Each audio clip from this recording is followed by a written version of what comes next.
Skill, a powerful energy gathered in the guy's hands. Monsters, a huge monster stood in front of the protagonist. Suddenly, he jumped up. Battles, the protagonist jumped high above the enemy. Suddenly, his body was cut into two halves. And death, both pieces fell heavily to the ground. There was no life in the protagonist's eyes. In a dim consciousness, he heard a familiar mechanical voice. The system notification reported that the character died and the mission failed. The cashier stood behind the counter and punched gum. It was the protagonist. Raising his head, he said that the customer was 401. The man threw him coins and rudely said, "Here." A 20-year-old student named Kibben thanked the customer and wished him luck. The guy saw the customer off with a smile on his face and said in his head that he worked part-time in a store and was quite happy with his life. As soon as the customer left, Kibben's face changed and he said with displeasure that the man was a bastard. He sat down, collected himself from the half coin and asked himself how he could be happy with such a life. The light was shining brightly from the windows of the store, and in the life of the main character, every day was the same. The scenario of what was happening was repeated over and over again. The guy silently looked out the window. The next second, he exhaled heavily. Suddenly, the phone vibrated in his pocket. Taking it out, Kibben saw a message from his mother, who asked what he was doing. The guy replied that he was working, and then asked why she suddenly wrote to him. His mother replied that she looked at the calendar and remembered that today was payday, and she already missed her son and the chicken. After reading this message, Kibben smiled and happily said to himself that he would get his salary today. After a short pause, he answered his mother that he would buy spicy chicken and batter today, to which she replied to him not to take it in batter, but in soy sauce with garlic. Suddenly, a loud sound was heard from the street, which made the protagonist very scared. Coming to his senses, he turned to the window in surprise. Without thinking twice, he jumped up. The guy opened the front doors, asking himself what it was, adding that it looked like an explosion. Suddenly, a black shadow eclipsed his face. Raising his head, fear appeared in Kibben's eyes. Huge and scary monsters towered over the houses. The protagonist looked at them in fear. The entire city, captured by monsters, was burning. Looking around, the guy asked himself if he was really sleeping, immediately answering himself that this was not so, because he clearly remembered that he was in his right mind. Suddenly, he heard a roar from the side and tensed up greatly. Turning around, he saw a huge monster looming over the house. Fear enveloped Kibben. The first thought that came to him was that he should run away from here as soon as possible. At that very second, he turned around abruptly. Then he ran as fast as he could. His mind was clouded. Without stopping, he ran, asking himself where these monsters suddenly appeared from. But suddenly he lost his balance. Kibben fell to the ground with a crash. Gritting his teeth, he cried out in pain and thought that he had made a mistake when he stumbled. Lying on the ground, he said to himself that he shouldn't have. When suddenly turning around, he saw his legs. "Why are they there?" the protagonist asked fearfully. Suddenly, blood spurted from his mouth. Then his head became heavy and fell to the ground. With the last of his strength, he turned around. Behind him, the guy saw a huge monster and wondered if it had really hit him with a tentacle. Thinking about it, he saw a sharp blade at the end of the tentacle. The protagonist cursed at last. After that, there was darkness. Then, the crackling sound of fire was heard. The protagonist slowly opened his eyes and saw a system screen that reported a notification. The entire city was burning, and the system notifications reported that the Human Awakening program had been activated, so the awakening trial was beginning. Saiban was lying in the same place where he had died just recently. Awakening, he asked himself. Suddenly, a bright glow appeared in the area of his severed body. The next second, his body was connected and the guy fell to the ground with a crash. Raising his head, he rubbed the back of his head and wondered what it was. Around him, he saw walls that consisted of numbers and letters running along them. Suddenly, he was very scared. Looking down, he saw that his body was safe and sound. Are his legs back together? He asked himself. Sitting on the floor, Saiban said nothing, not understanding what was happening at all. His mind was empty. His expression showed that he was lost. Standing up, he saw notifications in front of him, informing him that he had entered the awakening space. Looking around, the protagonist asked himself in surprise, what kind of voice was that? What is the awakening space? He asked himself. Saiban was there completely alone, saying that this place was like a hologram inside a computer. Suddenly, a voice was heard, informing him that the awakening trial was beginning. Hearing this, the guy was very scared. At that very second, a huge monster appeared behind him. After that, a notification appeared, informing him that the guy must destroy the monster, which would be destroyed automatically if his attack was successful. Seeing the monster, Saiban was horrified. Looking up, he screamed, asking what kind of nonsense this was. Did they really want him to successfully defeat this monster? The monster with glowing eyes looked at the protagonist and growled. Suddenly, it stretched out its paw towards the guy. The protagonist covered his face with his hands in horror and said to himself that he would die. Immediately after these words, the monster's hand hit the ground. The blow sent dust and smoke into the sky. A system voice was heard announcing that the awakening test had failed, so the player's body was undergoing regeneration. The next second, Cybin appeared without a single scratch. Looking at his hand, he did not understand anything. Was he really alive? The guy asked himself, looking to the side. There he saw a huge pool of blood in his hand. Horror appeared in his eyes from such a sight. Then his cheeks puffed out. Suddenly, he vomited. Regeneration, he asked himself, really? But before he could finish, he heard a roar behind him. When the protagonist turned around, he saw a giant monster in front of him. Tears immediately appeared in his eyes. Slowly opening his mouth, he tried to say something. He screamed loudly and ran. But in an instant, his head was torn off his body. His separated body parts fell to the floor. The boy looked at his body with tears in his eyes. The system voice sounded again, saying that the awakening test had failed, so the player's body was regenerating. The next second, Cybin reappeared without any injuries. The system voice said that the protagonist needed to destroy the monster. Hearing this, the boy was overcome with primal horror. He raised his head and screamed loudly, asking what he was suggesting to do, how he could kill such a huge monster. It was impossible to kill it, the system voice said. Hearing this, Cybin was shocked. The boy also read in bewilderment that the monster was programmed and was transcendental, so it was initially impossible to kill it. Cybin gritted his teeth and wondered if he had really been answered. He began to look around excitedly, asking what this place was and why he was here. In the system window, the protagonist read that this place was called the Space of Player Awakening and was created in the name of justice. The boy looked up in confusion. The system said that humans are a species of beings that can awaken, and the training will end after the player successfully passes the awakening test and can return to reality. It asked the boy not to be afraid of dying during the training, because no matter how many times he dies, the body will regenerate. Cybin angrily thought that the system really thinks that life is some kind of game, and this is increasingly similar to the scenario of some novel, but there is no choice but to believe in everything. Looking around, the boy saw traces of his dead bodies on the floor. Beads of sweat appeared on his face from fear. A huge, enraged monster suddenly appeared in front of him, while the boy thought that he had no choice in the first place. A bright magic ball appeared from the monster's mouth. It screamed menacingly, releasing a large stream of mana forward. Jumping back, the protagonist quickly slid along the ground. Kibben looked at the crater, thinking that now he could only die continuously, suffering from pain, or just accept everything. Lightning appeared from the guy's body. Enveloped in mana, the protagonist carefully rose to his feet. The system said that the awakening was successfully completed, and now skills and abilities are being generated, after which it opened the Kibben status window. Sparks of lightning began to emanate from the protagonist's fist. He knelt down, pushing off the ground. The awakening skill and physical strengthening were used. Kibben rushed forward, attacking the enemy because there was only one conclusion. His fist was thrust forward and the protagonist screamed loudly in rage. Flying forward, he had to accept everything and finish this trial. Gritting his teeth, Kibben hit the monster with all his might. The enemy's body was shattered into small pieces, while the system said that the awakening trial was complete. It congratulated the player on awakening. After listening to her, the protagonist smiled maliciously. He laughed with joy after reading that the quest was completed and the physical strengthening skill was obtained. Strong mana was magnetized to Kibben's body. Suddenly, his face changed. The guy began to look around sharply in bewilderment. The protagonist angrily screamed that the trial was over, so he needed to send him back. The system immediately began to repeat that an error had occurred. Kibben spread his arms to the sides, hearing that he could not leave the awakening trial. The guy opened his eyes wide, unable to say a word. A huge monster grew in front of him, when suddenly the guy read that the awakening trial was beginning.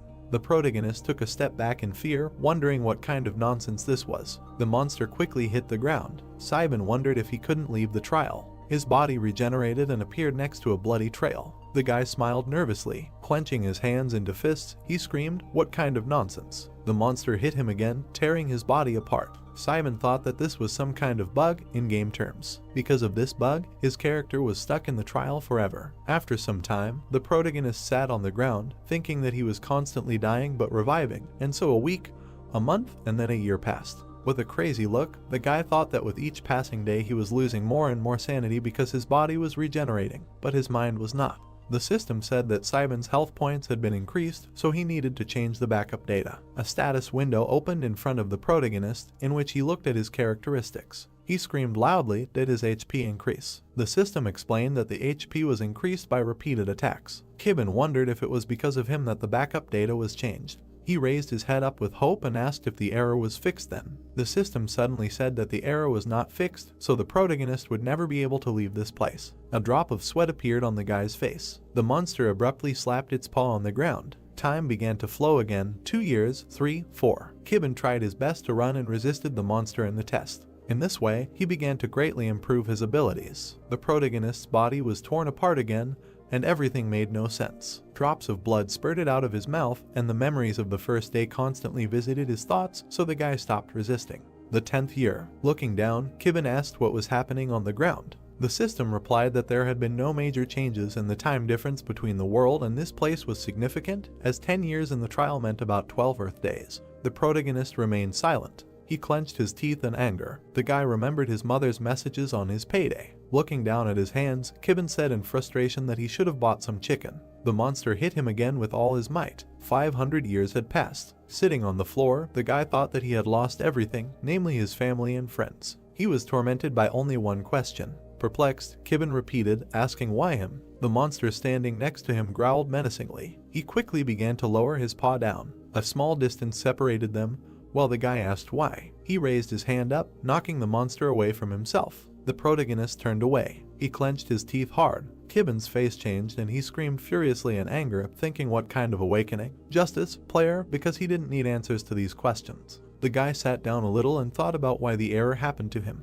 He thought that he just wanted to enjoy life. The protagonist clenched his teeth and blood spurted out of his mouth. Standing with his back to the ground, he felt it quickly approaching, not knowing what to do with his anger. The monster approached him, when suddenly the guy furiously turned around, directing it to only one place. Kibben stretched out his hand, furiously rushing forward. Time passed, there was a bright sunset outside. 10 years had already passed since the beginning of the awakening of people. A bright lightning strike appeared in the sky. The system began to repeat the error. A black hole was breaking through the sky. The system added that the server was damaged from the inside. The firewall in the system was destroyed, when suddenly Kibben burst out. Behind him lay a motionless monster in blood. Being in the sky, the guy's body was illuminated by bright lightning. The awakening test lasted 3,000 years. The status window showed the main character's characteristics, which were increased to the maximum. The system voice said that it was impossible to connect to the main menu due to a system error, so offline synchronization was launched. The main character, shrouded in a magical aura, looked into the distance. There were no emotions in his half-open eyes,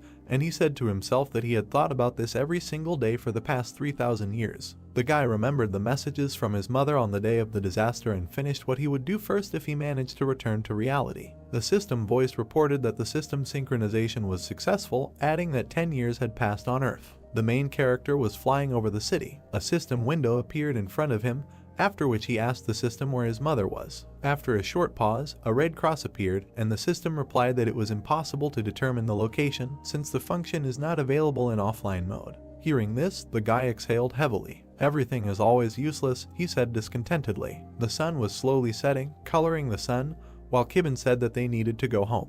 A few minutes later, he was standing at the ruins of his house. The guy looked at it in horror and asked what happened to the land and the house. Suddenly, 2 soldiers saw him. They immediately called out to him. Approaching him, one of them said that civilians cannot be here since this is a forbidden zone, so the guy needs to go to a safe area. Hearing this, the protagonist was surprised and asked himself if these soldiers really said that his area was in a forbidden zone. After these thoughts, he turned around and asked what happened here. Then, without moving from his place, he asked why this whole place was in ruins. The soldiers looked at each other. After a short pause, one of them closed his eyes and asked where he had been all this time, because this is all because of the rift that appeared 10 years ago. Hearing this, Kibben had an idea. Looking away, he asked himself in fear if that soldier was really talking about those monsters. After thinking for a moment, he pointed to the house and asked if they knew what happened to the people who lived there. Everyone died, the soldier answered firmly. As soon as the protagonist heard this, horror and fear appeared in his eyes. His jaw trembled. Everything around him changed color, while the boy wondered if his mother had died. But the soldier suddenly spoke. He put his hand to his chin and said that the people who managed to get out were safe, adding that he heard that the state evacuated them to a safe zone. Kibben silently listened to the soldier who continued to talk. If he was looking for someone, he should have heard. Suddenly, the protagonist grabbed the soldier. He asked where they were with eyes full of madness. The soldier was very scared from this. Taking the boy's hands, he answered that it was in the bad city of Zone B. Hearing this, the protagonist let go of the soldier. Then he started to run. The soldier exhaled heavily. Suddenly, the radio began to vibrate. a voice was heard, which reported that a rift had been discovered. The supposed location was the refugee village in Lunar City. The soldiers were shocked to hear this. Area B, the refugee village. Lightning appeared in the sky. At this time, a military vehicle was driving towards them. Upon arriving, the door of the vehicle opened. An old man with a scar on his eye got out. He was from the city defense force. Turning to the soldiers, he ordered them to cordon off the area and call for reinforcements because they would not be able to destroy all the monsters. Then he turned to his subordinate and shouted, asking where the reinforcements were, why they were so late. The soldier saluted and said that they were heading towards them. Hearing this, the old man could not help but slam his fist on the vehicle. He frowned and shouted furiously that these bastards were in no hurry because this was Lunar City, which meant they wanted to collect money from them again. While he was shouting, a girl approached him. It was First Lieutenant Juan. She asked what they should do with a worried face. The old man rarely turned around and shouted, ordering them to build a line of defense and deal with the small monsters, and they would deal with the rest when the reinforcements arrived. Hearing this, the lieutenant was very surprised. She waved her hand and asked if the general was serious, adding that then all the people would die. The old man looked at the girl and asked with displeasure if she was really suggesting that they go there without support and die with them. Then he ordered her to shut up with her opinion and build a line of defense, because if the monsters escaped to other zones, they would all die. Juan was horrified by these words. After a while, the soldiers were busy building walls. Suddenly, the protagonist's legs appeared not far behind them. He stopped and looked towards the soldiers. Seeing the cars, he asked himself what was going on, why were there so many soldiers here? Slightly lowering his head, he asked the system in his head what was going on here. The system suddenly reported that a rift was opening here, and that the full formation time was 3 minutes. Hearing this, the guy was surprised.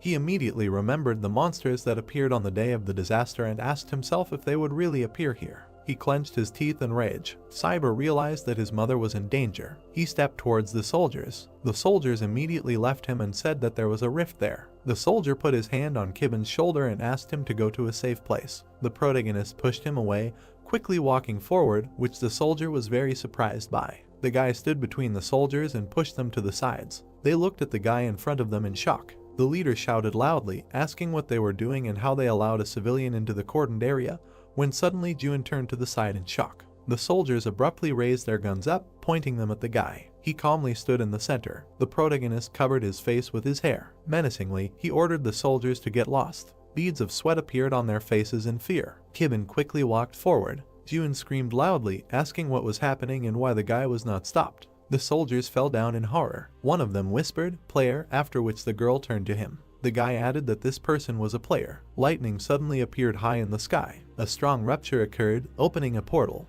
The soldiers raised their heads with wide open mouths. One of them asked in a trembling voice if the sky had cracked. Huge claws suddenly appeared from behind the rift. The soldier frowned in horror. His teeth began to chatter and his voice continued to tremble. Seeing the monsters, he screamed if this was a rift. All the soldiers froze in place while the guy screamed that this was suicide. Juan coldly looked ahead when suddenly she clenched her teeth in anger. She broke away from her place and quickly ran forward. The frightened soldier looked after her with bewilderment. The girl rushed forward without a single doubt. At this time, silence reigned on the other side of the city. Kibben slowly climbed the stairs. The system said that the route was generated. His rank was 5 stars. The guy gritted his teeth in anger. The monsters lay on the edge of the buildings, carefully watching him. Baring their teeth, they growled furiously. The monster abruptly pushed off from the building. It opened its mouth wide, approaching the protagonist. Without looking back, Kibben hit the enemy in the face. The monsters looked at the corpse lying on the stairs in bewilderment. One of them opened its mouth and stuck out its tongue. It stuck out its teeth and advanced on Kibben. The guy dodged the attack without flinching. Stretching his hand forward, he ordered not to interfere. Frowning, the protagonist grabbed the tongue with both hands. He quickly turned around and pulled it with all his might. The monster's body trembled with pain and gushed blood. Kibben came closer to him and pressed his tongue back. Trampling him, the monsters loomed over the protagonist. One of them changed his expression, frowning menacingly. The guy jumped up and hit him in the chin with all his might. He clenched his teeth, turning over in the air. Kibben looked up, examining all the opponents. The protagonist began to swing his legs in different directions. The guy clenched his fists, attacking the monsters. He spun in the air, forming lightning strikes. His body was surrounded by torn parts of the monsters. The enraged dragons quickly flew down with their mouths open. Kibben spun menacingly in the sky. He straightened his leg and hit one of the opponents in the face. The guy continued to attack, breaking their bodies into small pieces. The frightened monsters retreated back. Kibben watched as the parts of the monsters quickly flew down. The guy pushed off, quickly accelerating and flying forward. June quickly ran forward. She wondered where he was because he was just coming here. After climbing the stairs, the girl suddenly stopped. She raised her head up, saying in a trembling voice, "Impossible." The girl looked at Kibben's back, asking if he really destroyed the 5-star rift alone. Suddenly, an explosion was heard from the side.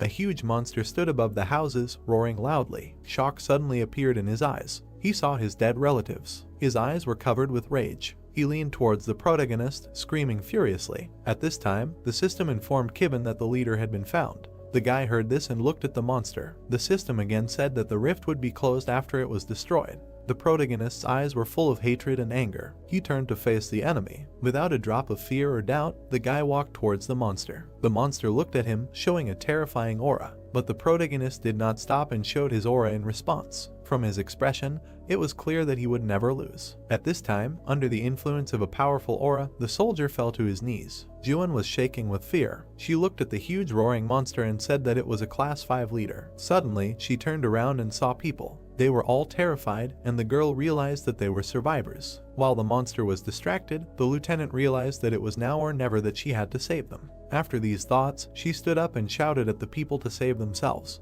The survivors stood there, not daring to move from the spot. Suddenly, a furious scream was heard. Hearing it, June turned around. Horror appeared in the people's eyes. They clenched their teeth, trying not to give in to fear. But the next second, they ran away screaming. They all ran past the protagonist. Among them were even small children. The girl hurried with all her might, and there were tears in her eyes. Then suddenly she stumbled. The girl fell with a crash. Screaming in pain, she called for her mother. The woman immediately rushed to her daughter, but the monster was already behind. Jumping on them, it opened its mouth. Seeing this, the mother hugged her daughter tightly. Blood spurted everywhere. The girl closed her eyes and cried, but not feeling pain, she opened them. The monster was held tightly by the mouth. The protagonist saved the mother and daughter. Thanking him, they ran. Kibben looked at them out of the corner of his eye. There was sadness and sorrow in his eyes. Without taking his eyes off, he ordered the system to find his mother. Then he raised his head, listening to the system say that scanning the area from the player's memory had begun. Standing in place, the protagonist listened to the system count down to the end. "Scanning is over," it said, and at that very second, the guy saw the light. Standing in the square completely alone, he heard the system say that the scanning object was not found. At first, there was hope on the boy's face, but after hearing this, he sank. Kibben remembered his parents and sister. Leaving his memories, he looked down in disappointment. 3,000 years, he said to himself. He remembered them again and again, unable to forget all that hell. But now his memories are blurry. Thinking about this, the boy closed his eyes. The leader monster roared furiously. The next second, it swung, screaming even louder. Unable to bear it, June covered her ears, asking what it was. Suddenly, what she saw shocked her. The monster opened its mouth wide. Magic projectiles began to appear in it. The next second, they flew towards the protagonist. The monster's attacks quickly flew towards the boy's back. He gritted his teeth and decided to activate the skill. Kibben wrapped himself in mana and activated his physical reinforcement, when suddenly the system said that the activation was successful and the awakening mode was on. The guy's eyes glowed with mana. Swinging his arm, he threw an attack forward. Covering his face with his hair, he looked down. Kibben remembered his mother's messages about how she missed her son and the chicken. The protagonist pushed off the ground with all his strength. In his mind were memories of a happy payday. He gritted his teeth from the pain in his heart. Messages with his mother continued to pop up in front of his eyes. Wrapped in lightning, the guy rushed towards the attacks. He quickly swung his fist, defending himself from the blows. June's mouth opened in shock, thinking that it was incredible because the guy redirected the monster's attacks outside the monster. Kibben landed on the ground, bracing himself with his hand. The girl watched him carefully. She excitedly thought that he did not miss any of them. With glowing eyes, the monster quickly looked forward. He immediately opened his mouth wide. A magic ball began to activate in his mouth. He let out a menacing cry and released a huge stream of mana forward. Simon stood straight, waiting for the attack coming towards him. Streams of lightning began to form in his palm. The guy quickly put his hand behind his back. Gritting his teeth, he menacingly pointed his fist forward. A tear from the guy's eye fell to the ground. Covering his face with his hands, he quickly rushed forward. A large whirlwind of mana flew towards the protagonist. The monster's face changed, greatly surprised. He opened his mouth wide, screaming loudly. His body was thrown back sharply. It dissolved into thin air, leaving no trace. The survivors and soldiers looked up in excitement. The protagonist stood in front of the crater, looking at the bright sun in the sky. Jiwon, with her mouth wide open, fell to her knees. With beads of sweat on her face, she could not utter a word. Saibin turned back, turning off the skill. After a couple of seconds, he returned to his previous state. The boy stood above the crater, looking down. He pursed his lips in pain. The protagonist closed his eyes, thinking that he was tired. Careful footsteps were heard on the stairs. Jiwon turned around in surprise, sensing someone's presence. The woman's hands and body were shaking violently. She looked at Kibben's back and called out to him. The protagonist stopped, turning around abruptly. He froze in shock, opening his eyes. They were standing a few meters away from each other. The system said that it had started scanning the voice, and it matched the data from the player's memory. The boy was speechless. He thought that the last 3,000 years had flashed before his eyes. The protagonist thought that all his emotions hidden deep inside had suddenly burst out. He pursed his lips and tears began to flow from his eyes. The tears quickly began to fall down. With pain in his heart, the boy said, "Mom." The woman covered her face with her hands, looking forward. Both suddenly took steps towards each other. They broke away, accelerating forward. The papers about the missing son flew out of the woman's hands. The mother and son merged into a warm embrace. The mother was shedding tears, screaming that she had been looking for the guy for a very long time. The protagonist listened to her and could not hold back his tears. Kibben asked her for forgiveness for not being able to bring the chicken. Suddenly, the whistle of a spear was heard behind her. The woman suddenly rushed forward, opening her eyes. A huge spear flew into her back at great speed. Blood splashed on the protagonist's face, and he called out to his mother in fear. The protagonist became stronger, standing on a mountain of his corpses. But thick blood dripped onto the ground. This power, the spear pierced the body of the protagonist's mother. It passed through, touching Kibben. It was useless because he could not protect the most precious person. The spear was slowly pulled out of the woman's body. The next second, the protagonist's mother fell to her knees. Having fallen to her, the guy did not know what to do. The monster behind him was waving a tentacle with a blade. Suddenly, it attacked again. Screaming loudly, its tongue flew towards the protagonist. But Jiwon was already there. She opened fire on the monster with a pistol. She fired bullet after bullet. Smoke came out of the pierced flesh of the monster, and it let out a shrill squeak. The next second, it died. At this time, Kibben was holding his mother in his arms and asking her to wake up. The woman slowly reached out to her son's cheek. The guy looked at her with tears in his eyes. Smiling warmly, his mother finally told him not to cry because she loved him. After these words, there was silence. Kibben sank to the ground. Putting his mother down, he slowly got up. Tears were streaming down his face. Raising his head, he wanted to scream. The protagonist raised his head to the sky. The next second, he screamed with all his might. He did not see anyone around him. There were only him and his mother. Time had passed since that incident. Seoul Defense Force, 39th Battalion. Control Center. The commander-in-chief of the city defense forces was sitting inside, saying that he was imagining things or that they had gotten worse lately. Yes, Jian answered. The old man lit a cigarette and asked what he was doing, since everyone was talking about him lately. The lieutenant replied that he was moving through the most dangerous sectors and destroying all the monsters in the area. She kept her hands behind her back and continued to report that there was growing discontent in the guilds, so it was believed that they would soon begin to act. The commander-in-chief put his hand in his pocket. From there, he took out some papers and said that these were instructions for the girl. He then ordered her to bring the protagonist to him before he lost control. At this time, the forest was silent. Suddenly, a powerful explosion was heard. After that, several more were heard. Incredible magical power was in each explosion. The protagonist attacked furiously. He hit the huge monster in the stomach with all his might. Blood spurted out of the monster's mouth. Kibben's terrifying attack pierced the monster through and through,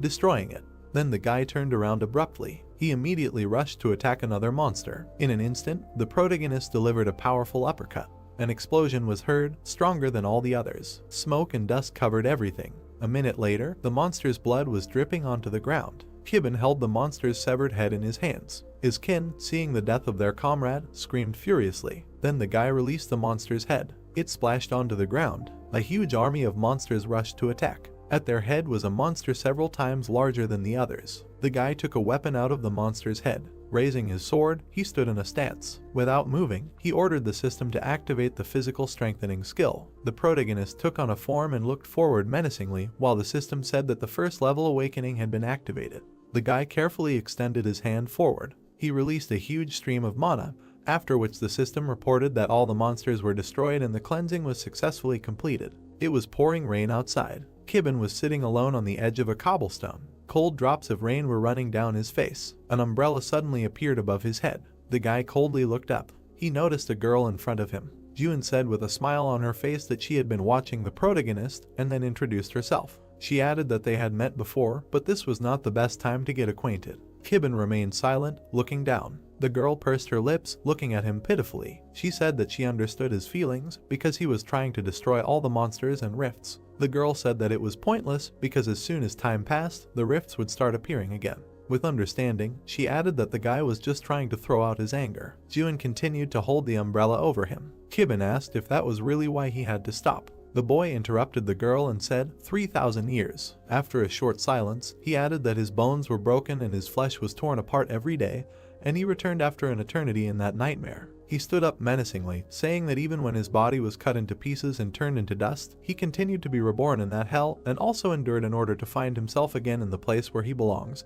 and that is next to his family. The boy came closer to Jian and said that all this effort was in vain. Kibin shouted, asking if she was telling him to put up with it. With tears in his eyes, the protagonist asked to relive it again. Putting his umbrella down, they continued to stand in the heavy rain. Kibin quickly walked past the girl. Without turning around, the boy walked further and further. Jian gritted her teeth, looking down. She turned back sharply and shouted that she would help the boy with his revenge. The girl confidently said that she would help him destroy the monsters and rifts. She sincerely asked the protagonist to go with her. 6 months later, the doors to the ward were closed. The pulse was normal. The woman was breathing with an oxygen mask. Kibin's mother was unconscious in the ward. The protagonist stood behind the glass, putting his hand to it. The guy looked down, upset. He whispered tenderly, "Mom." The guy sadly said that he became a civil servant. With a smile on his face, he added that he was a high-ranking one. Kibin said that he didn't think he would be able to come often. He explained that those who worked for the government were terribly busy, so he asked her not to be upset because he would be back soon.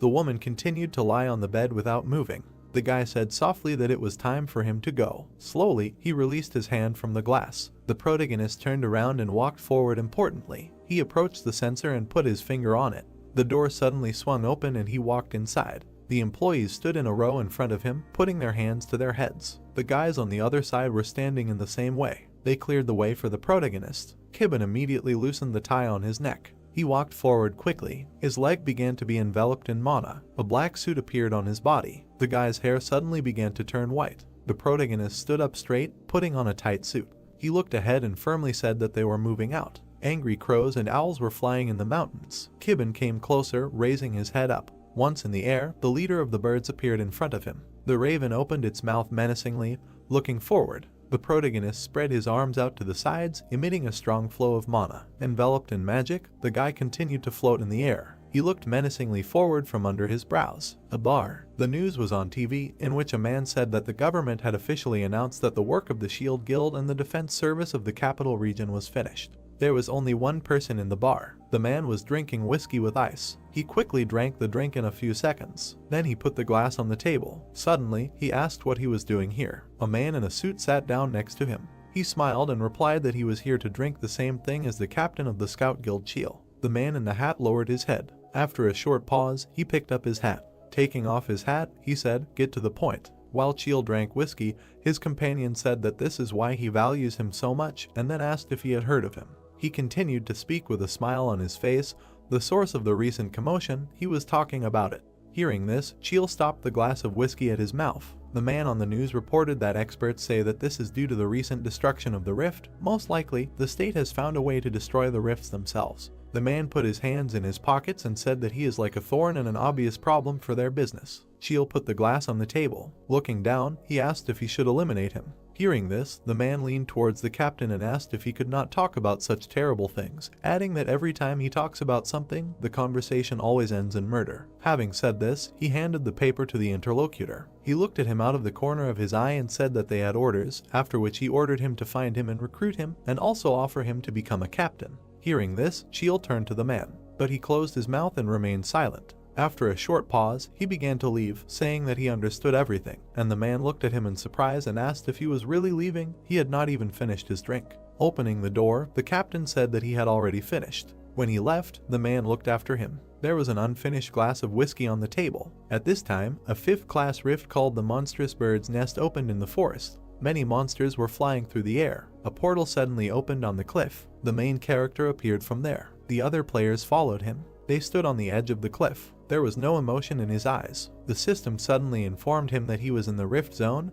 A breakthrough of the rift was inevitable. Kibben and his subordinates looked at the hordes of flying monsters. A comrade approached the protagonist from behind and informed him that this was the last rift to be destroyed this month. Kibben turned around and replied that he understood, then ordered everyone to stay on the high ground. After saying this, he jumped forward. The guy rushed towards the flying monsters. Upon seeing him, the monsters screamed furiously. Hovering in the air, Kibben asked the system where the boss was. The monsters immediately rushed to attack. The protagonist attacked in response. He dealt a powerful blow to the monster, smashing its head. Then he did a somersault. After that, he braced his feet on the defeated monster. Pushing off from it, he heard a system message informing him that the scan would be finished in 5 seconds. With 4 seconds left, he pierced the monster with his body. After that, he prepared to kick. With 3 seconds left, he smashed the head of another monster. With 2 seconds left, the other monsters furiously rushed to attack. In a second, they surrounded the protagonist. More than 24 monsters were a meter away from the guy. When suddenly the system reported that the area scan for the boss was complete,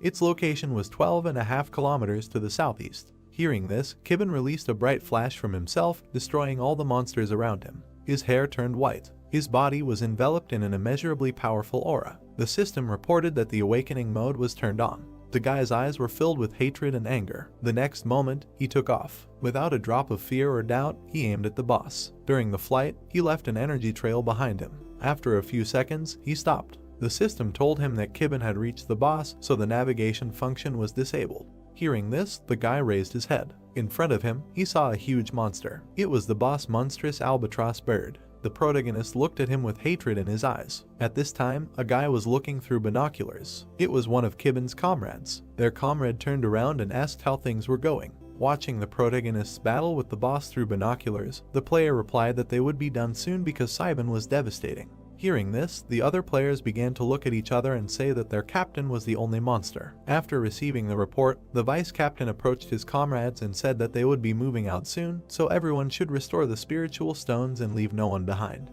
But suddenly, a bright glow appeared behind them. Turning around, the vice captain wondered why a rift was opening here. Suddenly, a knife flew out of it. Seeing it, the guy's eyes showed shock. At the very last moment, he managed to bow his head. But the dagger still left a small cut on his cheek. Suddenly, a man jumped out of the portal at him, raising his sword behind his back. The next second, he made a quick strike at the vice captain. The protagonist's comrade fell to the ground. Blood dripped from the invader's sword onto the ground. The vice captain was lying on the ground in a pool of his own blood. The person who killed him was a girl, and several more people came out of the portal behind her. Seeing them, Kibben's subordinates waved their hands and asked who they were. Suddenly, a man's voice was heard asking if the man was dead. Hearing this, the protagonist's comrades became scared. Another man in heels came out of the portal. The man approached the vice captain and thoughtfully said that he died from such an attack. It was Chiel. He closed his eyes and thought. Opening them, he said that he probably was not Kibben. Hearing this, the protagonist's subordinates became very tense. Chiel put his hands on his hips and said that he would ask the rest of them one single question, after which he asked which of them was Kibben. At this time, the protagonist, with glowing eyes, was eager to attack. The next second, he dealt a strong blow to the boss. A terrifying magical force pierced the monster. Blood spurted out of its mouth. Suddenly, the boss opened its mouth and began to gather terrifying energy in it. Seeing this, the guy tensed up greatly. After a few moments, the monster released a huge stream of flames. It hit Kibben, becoming even larger. Feeling a surge of such energy, Chiel was surprised. Slightly lowering his head, he said to himself that this was not an earthquake at all, since the sound was far away from here. Could it be, he thought. The man exhaled heavily. After that, he told the protagonist's comrades that it seemed that Kibben was not here. Closing his eyes, he calmly said that there was nothing to be done about it. He looked at the protagonist's comrades with hatred in his eyes and added that they would all die before Kibben showed up. Deep night, forest, he is here, he firmly said in his head. Looking around at the dark places, he said to himself that he was scared. After that, another voice asked why he was here now. Under the starry sky, the answer was heard that he did not know, because it could be because of the previous rift. What does the rift mean? The voice asked, to which the interlocutor replied that he did not know. No one knows, so they need to check whether this rift is safe for them or not. 2 black silhouettes were visible on the edge of the cliff, and one of them happily said that he found it. This was said by a guy with short white hair. The fire was blazing, absorbing the protagonist, when suddenly the system reported the assignment of a new ability. The protagonist's hand appeared from the fire. Saiban was absorbing the fire of a huge monster. His eyes were full of hatred. In his status window, the S-rank resilience skill appeared. When the fire went out, the guy saw his opponent. The boss looked at him and growled furiously. The protagonist looked at the monster with contempt in his eyes. After a short pause, she said that it was time to end this. Having said this, he clenched his hand into a fist. Then the guy stood up. The next second, he furiously rushed into the attack. His blow created a powerful magical wave that pierced the heavens. Blood spurted from the boss's mouth. With his attack, the protagonist tore the monster into two parts. Both of its parts fell to the ground with a roar. Then the system reported that the boss was destroyed, the rift was cleared. A red moon shone in the sky. A few seconds later, it changed its color to normal. After the death of the boss, something fell out of it. It was a small black ball. The protagonist picked it up and asked himself if it really came from the monster's body, but he had never seen anything like it before. Looking at the ball, he asked the system what it was. The system performed a scan and reported that it was complete. After a short pause, it reported that it was a daystone. Without taking his attention off the stone, Kibben asked what he could use it for. The system replied that it was unable to provide more information due to the autonomous mode. Hearing this, the guy looked away and asked discontentedly if she knew anything else. Unexpectedly, the system informed him of the danger several times. Hearing this, the protagonist was surprised. The system reported that a battle had begun at the entrance to the rift. Hearing this, the guy was shocked. At this time, on the cliff, Cheel rushed to attack. He hit the protagonist's comrade in the face perfectly. From such a blow, the guy flew back. His comrade rushed to attack with his sword at the ready. But before he could do anything, Cheel dealt him several precise blows. Blood spurted from the guy's nose. At that very second, the captain knocked the enemy down. Then he suddenly tore off his feet. He jumped on the guy who had not yet lost his balance. In midair, Cheel grabbed his head and hit him in the face with his knee with all his might. After such a blow, the guy flew back. Cheel, however, landed neatly on the ground. He alone defeated all of the protagonist's comrades. No one, he said discontentedly. The captain turned around and added, none of them are Kibben. Suddenly, they saw how the sun changed. A subordinate came to Cheel and reported that someone killed the boss and cleared the rift. Looking at the sky, Cheel said in his head that he then decided that the shaking happened because of Kibben's battle. After these thoughts, he began to leave, telling the others that they needed to find a way to get off this cliff. But before they could leave, a powerful surge of energy was heard behind them. Cheel immediately turned around. Their view was blocked by raised dust. The protagonist's comrades raised their heads with the last of their strength. When the dust cleared, boots from Kibben's team appeared. Then a familiar figure appeared. The guy watched it with one eye. And finally, the protagonist's head appeared. Seeing this, the boy was very happy. "Captain," he exclaimed, looking at the protagonist who had no emotion on his face. Kibben took a step. He walked towards Cheel. The captain kept his hand in his pocket and said mockingly, "Park finally came." Looking at him intently, he said that they were all looking for him, adding that he was the captain of the Shield Guild, the scout team. Suddenly, what he felt shocked him. The protagonist showed his terrifying aura that engulfed everything around him. Cheel felt Kibben's power and just stood there. The protagonist walked towards him. The captain did not move. There was shock in his eyes and cold sweat on his cheeks. His eyes suddenly sparkled. He saw a huge snake in front of him. The drool from its tongue dripped straight onto the shaking Cheel. Kibben was already standing in front of his opponent. Cheel looked up, shaking with fear. Suddenly, he came to his senses and looked forward. In front of him, he saw the main character. The captain bit his lip in horror. He wondered what this overwhelming aura was. Cheel couldn't even raise his hand. Suddenly, the main character turned to the captain with displeasure. Cheel shook even more. Kibben, without moving from his place, asked if he really said the Shield Guild. Hearing this, Cheel's comrades pointed at the guy and shouted furiously, asking who he was to talk like that. Was he really looking for death? But unexpectedly for everyone, Cheel turned around and shouted furiously, ordering everyone to shut up. The guys were confused, but obeyed. Gritting his teeth, the captain did not know what to do. He remembered how the man in the bar said that they needed to recruit the main character and offer to become the captain. Leaving the memories, Cheel said in his head that everything was bad. The captain did not tell about his power. He understood that they needed to make him their ally under any circumstances. With these thoughts, he stepped towards the protagonist and asked him to listen. Then he gently asked the boy if he had heard of the Shield Guild, and then added that they were the strongest guild in South Korea. After saying this, the man asked him to join them, adding that they could grant his every wish. The protagonist's comrades were lying beaten on the ground. There was no lie in the captain's words, since the salary of someone like him was determined to be at least 3 million won. This was the usual salary common among players. That was why so many players were eager to join the largest guild. In addition, they had such influence and power that no one could resist them. Hearing this, the protagonist's comrade thought that without him, their team would be lost. The protagonist silently looked at the captain. Accepting such an offer from the largest guild in the country could completely change one's life. Any player would give everything for these words. Chiel's subordinates waited for an answer. This was an offer that could not be refused. The protagonist remained silent. After a short pause, he said that he had one question. The captain slightly lowered his head and asked what it was. Kibben stared at the man and asked if the Shield Guild was responsible for protecting the city back then. He remembered the day he returned and his dead mother. Clenching his jaw in rage, he angrily asked if the Zeta Guild was responsible for protecting the migrant sector in the moon city of Zone B. Chiel smiled and replied that not only this area, but before he could finish speaking, he took a powerful blow to the face. The captain flew back to his comrades. From such a blow, he lost his teeth and consciousness. The guys immediately took out their weapons and shouted that the main character was just a brat who did not understand what he did.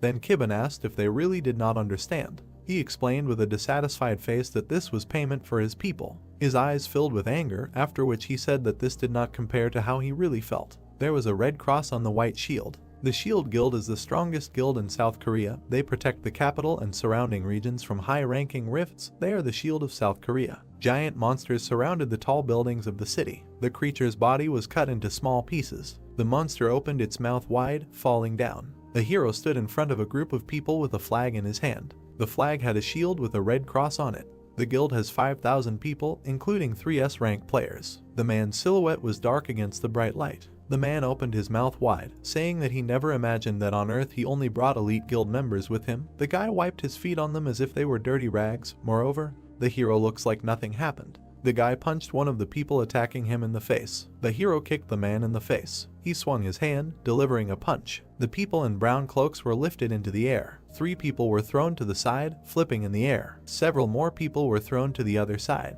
Chaeol lifted his body, lying on the ground. A guy in a black suit was spinning one of the men in a circle, holding his legs. He let go of his hands, letting him go to the side. The man screamed. The people opened their eyes in surprise. Chaeol clenched his teeth. One of his front teeth was missing. The guy raised his eyebrows, looking to the side. There was a tall building in front. This was Bangbidong, the office of the Shield Guild. The car had flashing lights. The staff was hospitalizing the victim on the couch, shouting that they had 5 patients in critical condition.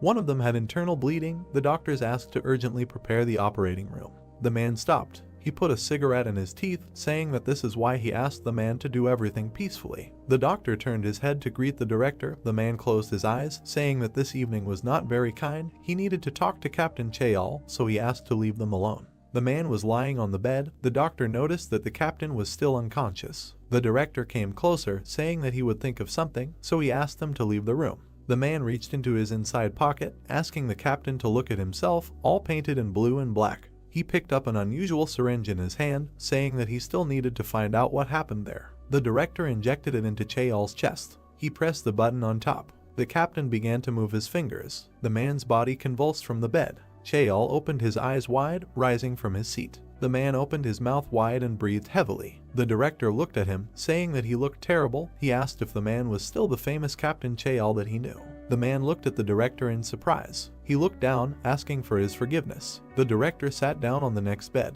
The man closed his eyes and took the cigarette between his fingers, asking him to tell him what happened there. Chaeol frowned. He opened his mouth slightly, saying that the entire team was defeated by one person, Kai Bong.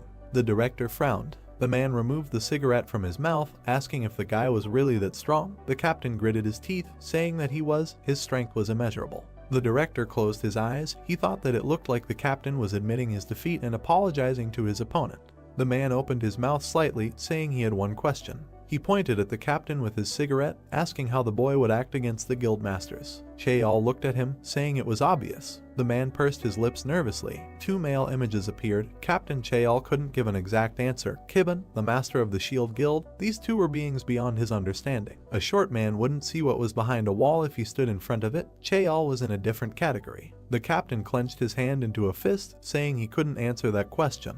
The director took the cigarette between his fingers. He leaned forward, asking if they could lure the protagonist to their side. The captain closed his eyes, saying the boy was hostile towards them. Chaeol looked forward, remembering the moment when Kibben beat up the guild members. The man got up from the bed, saying he understood everything.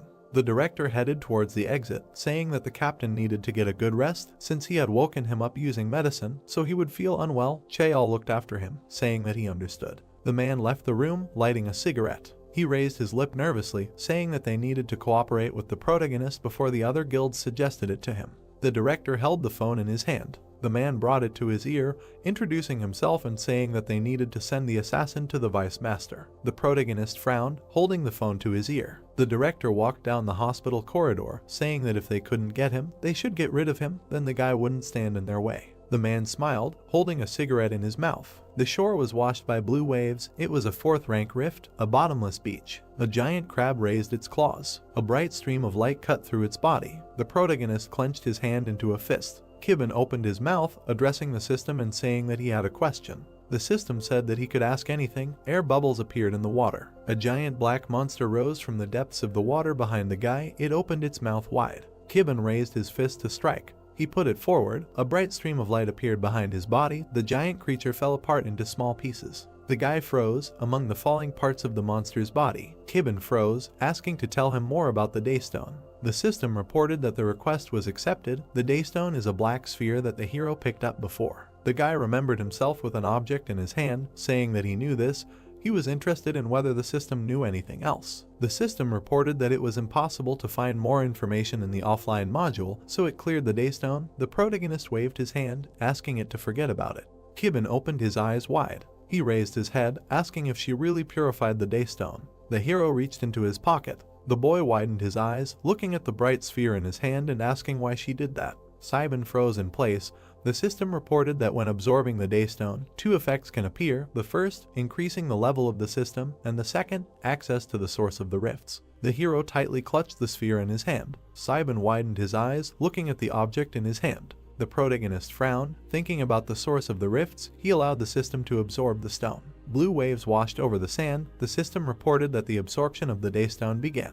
There was a blue sky above the buildings. People were walking down the street. They opened their mouths in surprise, looking away. Passers-by widened their eyes. Among the crowd, a guy in a blue robe was walking. The hero looked at the piece of paper in his hand, saying that this was a bit problematic. Kangwee turned to the girl, holding out a sheet. He asked if she had ever met this man. The girl's eyes widened. She looked at the hero in surprise. Bright streams appeared around the sphere in the hero's hand. They grew larger, surrounding his body. Kibben frowned. On Kangwee's sheet there was a crookedly drawn man. The girl stepped aside, saying that she did not see him. She thought that the guy was crazy. The hero scratched the back of his head, saying that this drawing was strange. A bright stream of light fell on the body of the protagonist. There were bright highlights in his palm. The system reported that the process of absorbing the Daystone was complete. The system expanded. Kangwee smiled. He put his hand out, frozen in place. The hero stood among the people passing by. The guy lowered his head and grinned. Kangwee pulled his hat down. The hero raised his eyebrows and smiled, saying that he had found Kibben.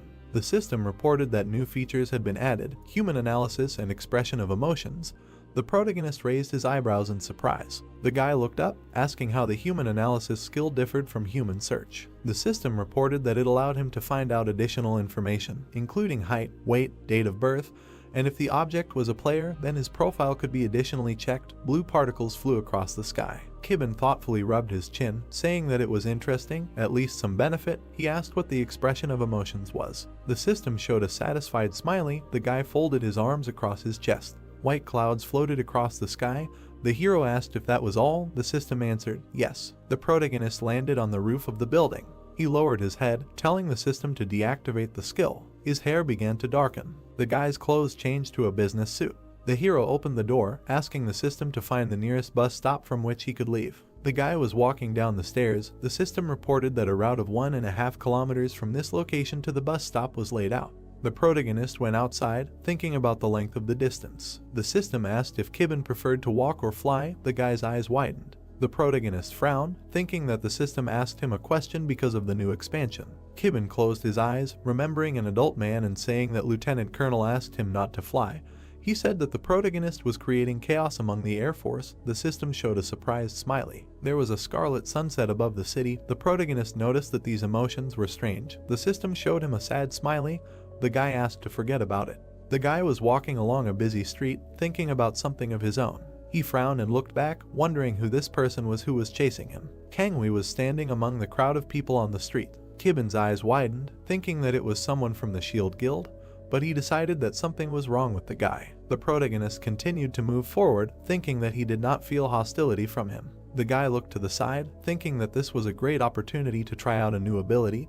He ordered the system to analyze the hero. The system started the analysis. Kangui was standing among a lively crowd of people. The hero was smiling. The system gave an error. The analysis failed. Kibben raised his eyebrows in surprise. There was a scarlet sunset in the sky. The guy said that this is a useless skill. The system showed a sad smiley. A bus stop was visible ahead. The hero sat down on a bench. The guy closed his eyes. The system reported that the pursuer was approaching. Kibben frowned, seeing the guy in front of him. He thought that the hero was finally here. He looked at the smiling Kangui, wondering who he was. The guy pressed his hat to his chest. The hero stood in front of the guy sitting on the bench. Kangui sat down next to him. Kibben looked at him, not understanding what was wrong with him. He had never seen him. The hero did not understand what the guy needed. Judging by this frank smile, he did not even hide the fact that he was stalking him. The protagonist raised his head, seeing the bus arriving. The system reported that the transport had arrived. The guy got up from his seat. He entered the bus, thinking that something was wrong here. The hero sat down on the seat and folded his arms across his chest.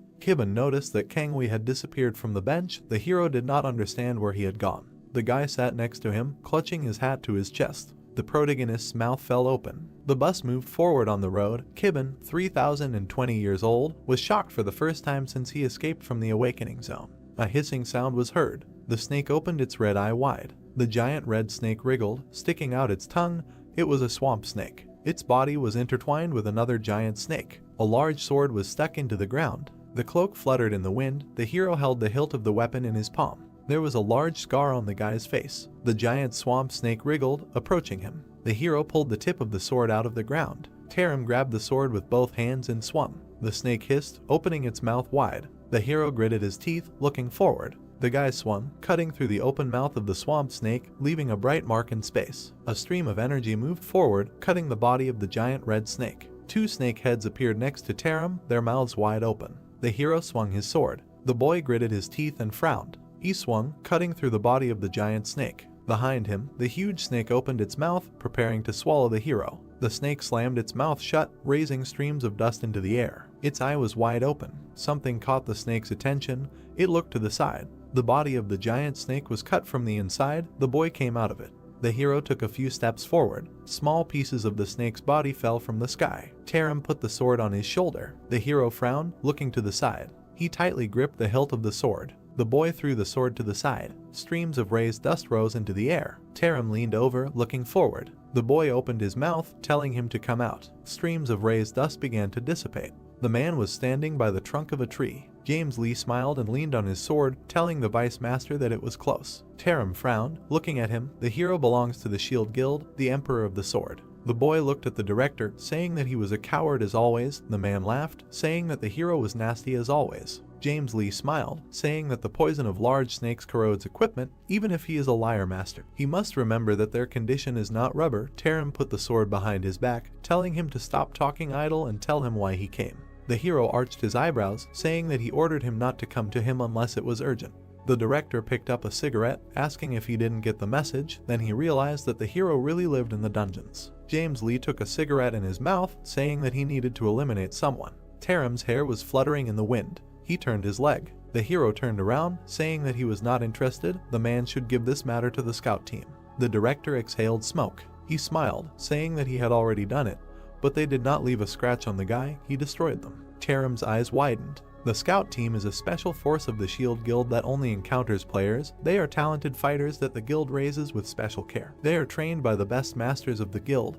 They are the priority of the guild and receive the best inventory. The scout team has never failed a mission until now. The girl stood in front of the two guys. The heroes were dressed in brown cloaks. There was a large sword against the dark background. Taram turned around, his eyes wide. He pursed his lips. The hero thrust the tip of the sword into the ground. The guy squeezed the hilt of the sword, standing in front of the man. Taram smiled widely, saying that the director had just interested him at first, but now he was all ears. Above the tall building, the sky was scarlet from the sunset. In the corridor, there was a long red carpet that went to a brown door. On the sign was the inscription, "The Prime Minister's Office." Blood was dripping from the tip of the sword. There were dark stains and debris on the floor. The guy smiled. Taram was sitting on a chair in front of the window, resting his sword on his shoulder. There were bodies of dead people on the floor. The hero smiled, saying that they had not seen each other for a long time. Sangren stood in front of the two guys. The girl frowned. Sangren clenched her hands into fists, looking forward. She is the Prime Minister of South Korea and an S-rank player. The girl is a player with one of the best abilities. She decided to go the path of politics in order to save more players than she could if she continued the path of a warrior, a South Korean hero. The girl and two guys behind her were standing in a room full of corpses and broken tables. Taram smiled, saying that they hadn't seen each other for a long time. He asked how she was doing. Sangren frowned, saying that she didn't need his concern. She asked not to call her ma'am. The hero sat on a chair in front of her, saying that she was still as heartless as before. He asked if that was too rude, since it had been 3 years since he last saw her. The girl silently looked at the corpses of people on the floor. She opened her mouth, saying that it was true. It really had been 3 years. Sangren frowned, summoning a red sword and a magic seal on the floor. The girl's eyes widened, asking if he had forgotten her character in just 3 years. A bright stream of lightning shone in front of the guys. The heroes gritted their teeth, looking forward. There were pink streams of energy on the dark background. An S-rank player, the current Prime Minister, however. The girl has a unique feature. 10 years ago, she was one of the first to awaken. In other words, she is the first. The city was being destroyed by giant dragons and snakes. Sangren put her hands in front of her. The girl opened her mouth, ordering the skill to activate mass teleportation, the magic of the 7 stars. The magic seal occupied the entire room, shining brightly. A stream of light illuminated the entire floor of the building. The guy arched his eyebrows, covering his face with his hand. The girl and Taram disappeared from the room. Above the sea, the sky was scarlet from the sunset. It was the coastal cliff of Gangwon-do. A bright stream of light struck the ground. Sangren stood in front of the guy, holding a sword in her hand. The hero smiled, saying that she has not changed. The guy stood opposite, asking if she really thinks that by teleporting them here, no outsiders are involved. Sangren frowned, pointing her sword at him. The girl opened her mouth, addressing the Vice Master of the Shield Guild. She took a fighting stance, saying that he was under arrest on charges of treason. There was a scarlet sunset in the sky. The bus stopped. The driver announced that this was the stop, the headquarters of the Seoul Defense Forces. The protagonist walked forward. Kangwi followed him. The guy looked around in surprise. Kibin closed his eyes, listening to the hero's words of admiration.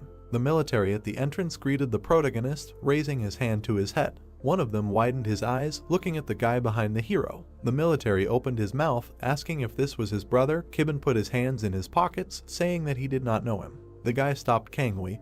He arched his eyebrows, saying that he cannot go there because this is a military zone and civilians are not allowed inside. The protagonist sighed heavily, lowering his head. The boy walked forward, wondering who it was. Kibin took off his jacket, saying that anyway if he asked the system about the cause of the rifts it wouldn't answer.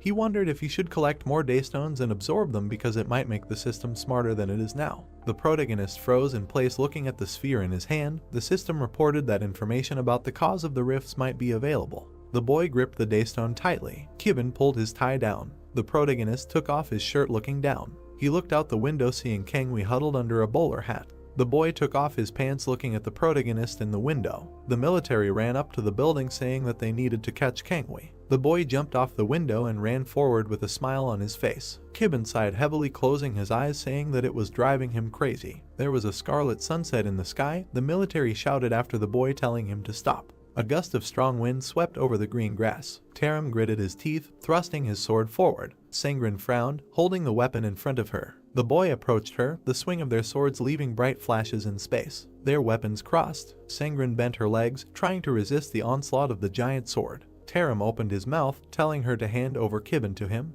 This was his demand as the Vice Master of the Shield Guild and the Emperor of the Sword. Sangren frowned. She pursed her lips, thinking that she now understood what the Shield Guild was doing. The girl held the sword with both hands, saying that thanks to the protagonist, who had recently dealt with all the rifts, the government did not renew the contract with the Shield Guild to defend the capital. The news anchors on the TV screen reported that the government had officially announced that the people did not need the Shield Guild. The man was sitting at the bar. Sangren put away her sword, saying that because their guild didn't receive money from the government, they were having difficulties, so they tried to recruit Kibin by offering him money and status. Taram's eyes widened. Sangren swung her sword, sending the boy flying back with a bright stream of energy. The girl recalled how Captain Chaeil frowned, saying that none of them were Kibin. She was saying that until now, everyone had turned a blind eye to the crimes of the Shield Guild. The people were thrown aside. 3 people were thrown back. The girl noticed that neither money nor status affected Saiban, and he destroyed their team, flipping in the air. The hero opened his eyes wide, flying upward.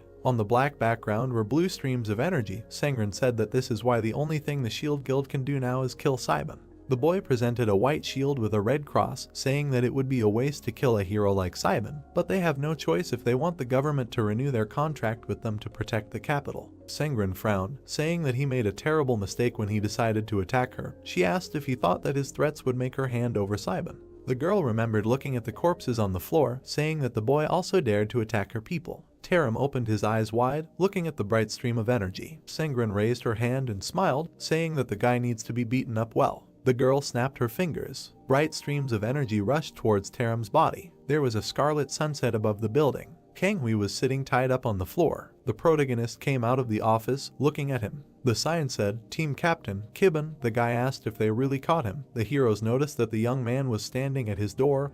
He did not resist, so they just tied him up. Kanghui smiled, looking at the protagonist. Kibben arched his eyebrows, saying that they needed to talk. He asked why the guy was following him. The hero opened his eyes wide, looking at him. Kanghui smiled, saying that he just wanted to meet the protagonist. The people opened their mouths in surprise, looking at him. The girl clenched her hands into fists, touching the guy. Kibben leaned closer, asking who he was and how he knew him. The guy laughed. Kanghui smiled widely, saying that of course he knew, since he came from there. The silhouettes of the heroes froze in front of each other. The protagonist frowned, asking what did he mean by from there. The boy sat on the floor, saying that he was curious to know what came to their world, and in order to understand it, he would follow the hero. It was logical. Kanghui smiled slyly. The hero widened his eyes. Kibben sat on the floor with bright numbers, realizing that the boy knew about him. Kanghui looked at the protagonist, saying that he would be in his care. The boy smiled widely, asking him to take care of him. Ji-woon brought a knife to his throat. He frowned, telling the reckless boy to watch his language. The hero froze, saying that this was the army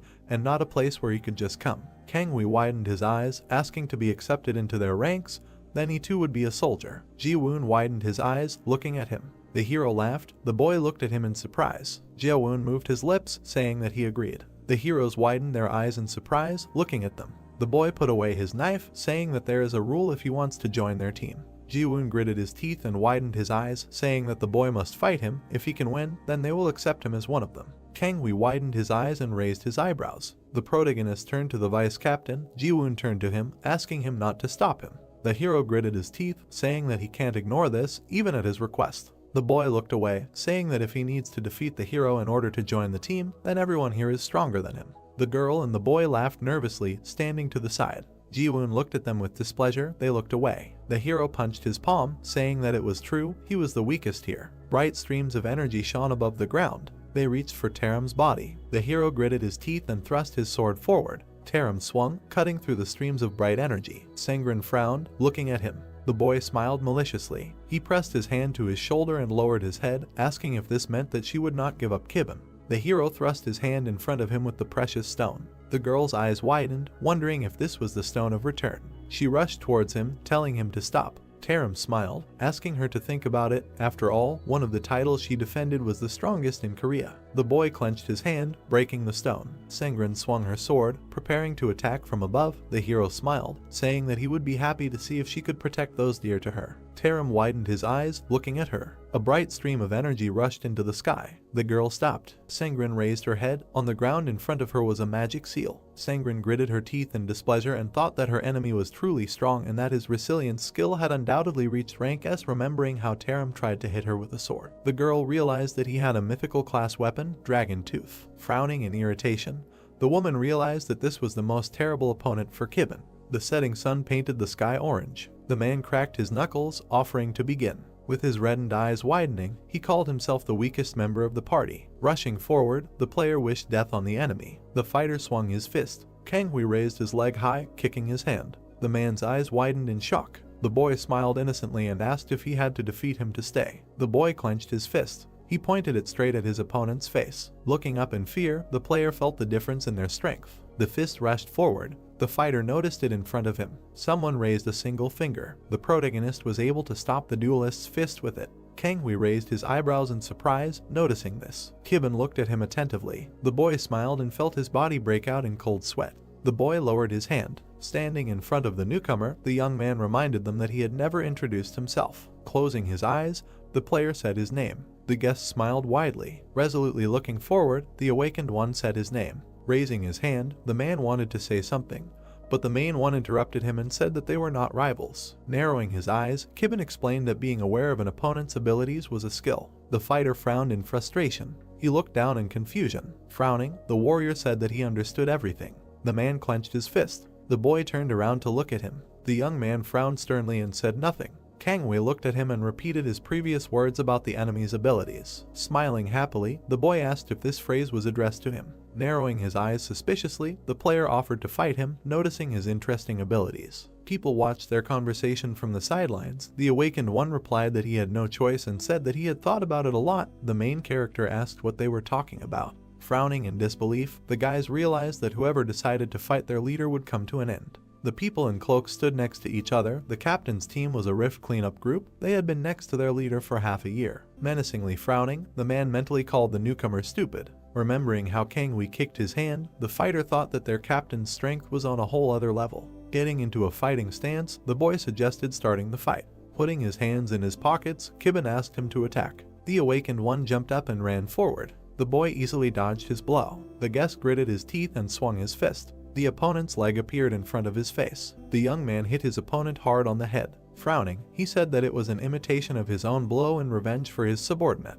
The people's mouths opened in shock. The man's eyes widened in amazement, thinking that nothing less should have been expected from the captain. Seeing that the opponent was still standing, the player was surprised. Kangwei was able to block the blow by putting his hands in front of him. Shaking his hand, the protagonist asked if he was okay, because the blow was quite strong. Kibben tried to hit him with his fist, but the boy dodged. The boy furiously knitted his brows and asked who he really was and who sent him. The awakened one smiled, continuing to block his blows. The guest slammed his foot into the ground, kicked his opponent in the shoulder. Kangwei replied that it was a secret. The powerful blow threw the player into the air. The protagonist's eyes widened in shock. Looking to the side, he realized that this was the first time he had been sent flying. Swinging his burning hand, the boy declared that it was too early to be surprised. A wave of light energy flew out of his hand. It approached the frightened Kibben. He managed to hit the projectile in time and change its trajectory. The boy looked ahead tensely. Frowning, he assumed that it was magic, but immediately rejected this idea. The young man landed on his feet. Finding himself in front of his opponent, the player asked what kind of energy it was. The awakened one smiled. A light aura appeared around his body. The fireball shot forward and headed towards the opponent. A powerful explosion was heard on the battlefield. Kangwei spread his burning arms. He began to throw energy projectiles forward one after another. The other people watched in shock. The man's eyes widened in shock, thinking that this man was really strong. The exhausted boy smiled and lowered his hand. Seeing a cloud of smoke in front of him, he asked if this was really a victory. Suddenly, a silhouette of a man appeared in the smoke screen. The protagonist declared that he was still alive and could hear everything perfectly. His t-shirt was torn. The awakened one, with his mouth open, called him resilient. Kangwei said that his opponent looked whole, taking off the shreds of his t-shirt.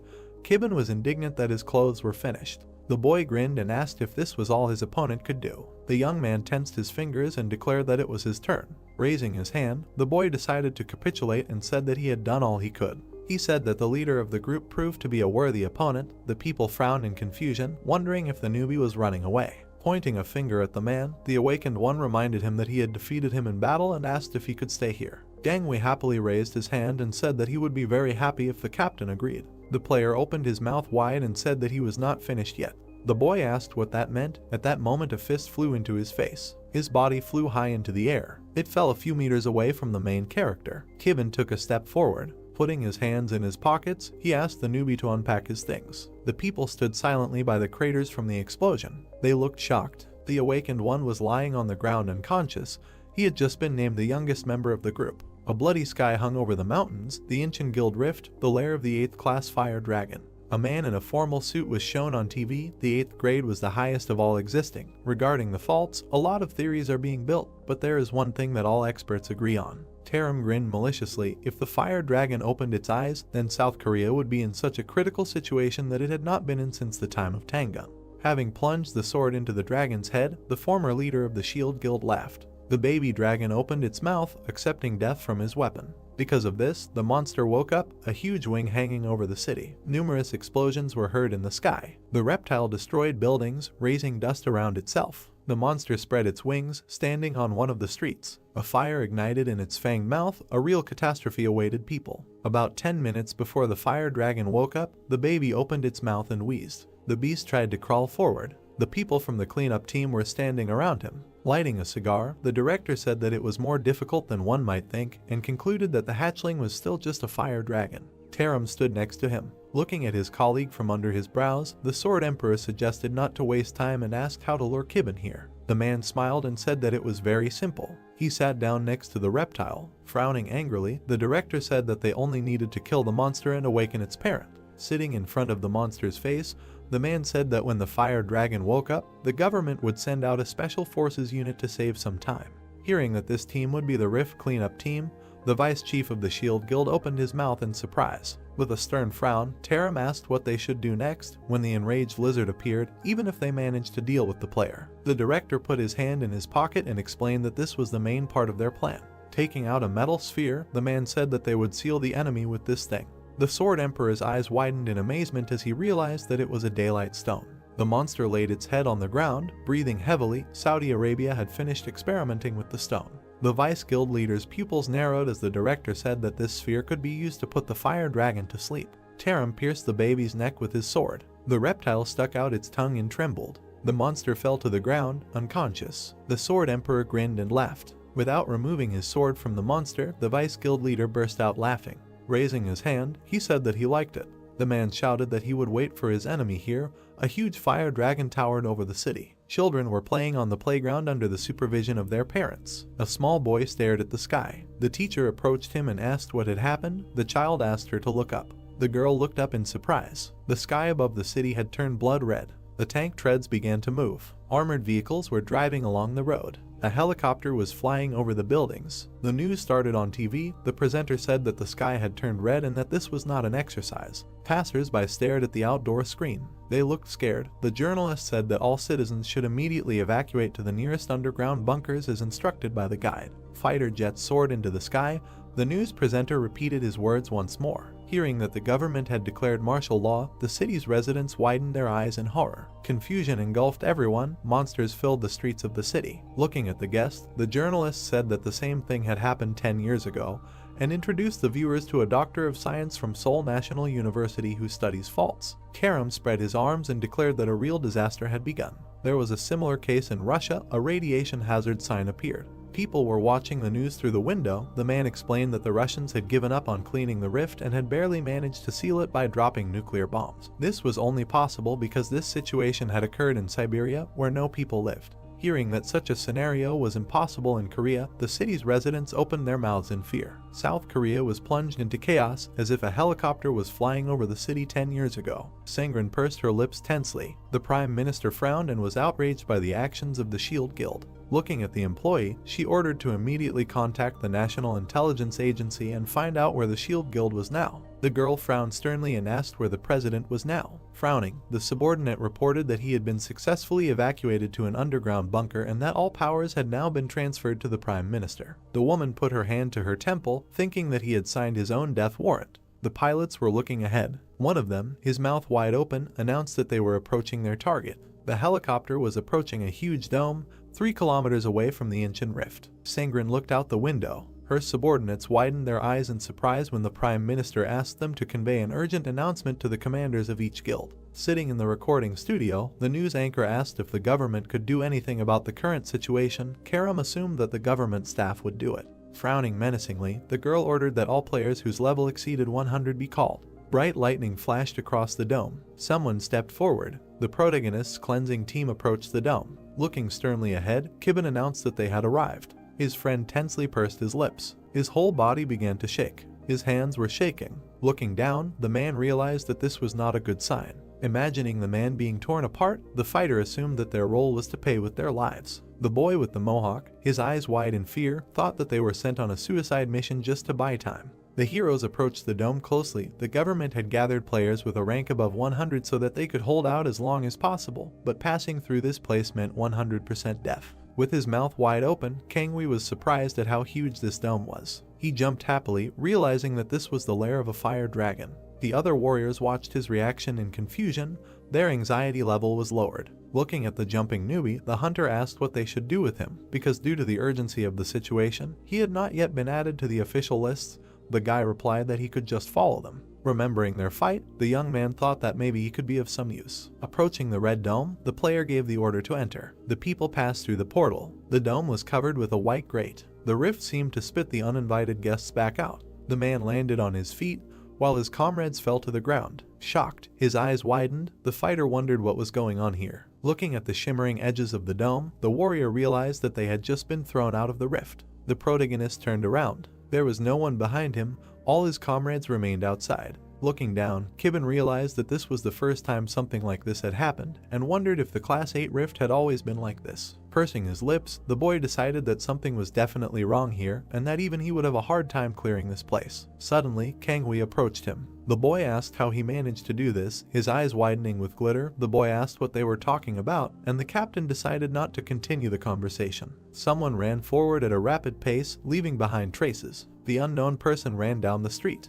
The members of the rift clearing team appeared in front of him. Noticing something strange, the player looked back. However, there was nothing behind him. Suddenly, Taram attacked him. A crazy smile shone on his face. The protagonist widened his eyes in shock and thought that this person was much faster than all those he had dealt with before. His hair turned white. His body was covered in a blue aura. The system reported that the awakening mode and physical strengthening skill were activated. Kibben extended his hand forward. He put it in front of the enemy's sword. The man cut his body with the sword. A deep cut appeared on the guy's chest. The system reported that physical defense was disabled. A helicopter flew across the red sky. The man stood on the roof of the building. Looking ahead, he said that a war had begun. Seeing military helicopters in front of him, Yuban wondered if the fire dragon had really awakened. Hearing the call, the man put his hand in his pocket.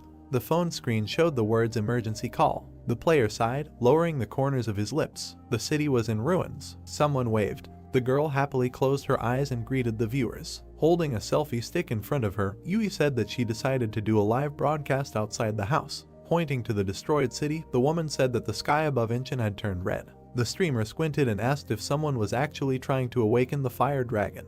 Her phone screen lit up. A red emergency call alert appeared. Yui lowered her head and sighed heavily. The rank 44 man looked back as his phone vibrated. The man in the latex suit picked up the phone. The girl pouted when she saw the message. There was a bright flash. The message said that martial law had been ordered and that all players over level 100 were to gather. Red mountains towered over the city. Blood dripped onto the rocks. In a second, there was too much of it. The protagonist lowered his head. There was a cut on his chest. Saiban's eyes widened in shock, not understanding how he could have been injured in awakening mode. A pool of blood formed on the ground. The guy frowned menacingly, unable to believe that the physical defense had simply turned off. Placing his sword on his shoulder, Taram stated that he expected more and that this was too boring. The man expressed his disappointment with a frown. The young man looked at him with disdain. The Shield Emperor had a tattoo on his arm, indicating that he belonged to the Shield Guild. Pursing his lips, the player decided that this was not the best time for such a meeting, because the most important thing was to restrain the fire dragon. Turning away, the protagonist asked the enemy to leave because he did not have time to play with him.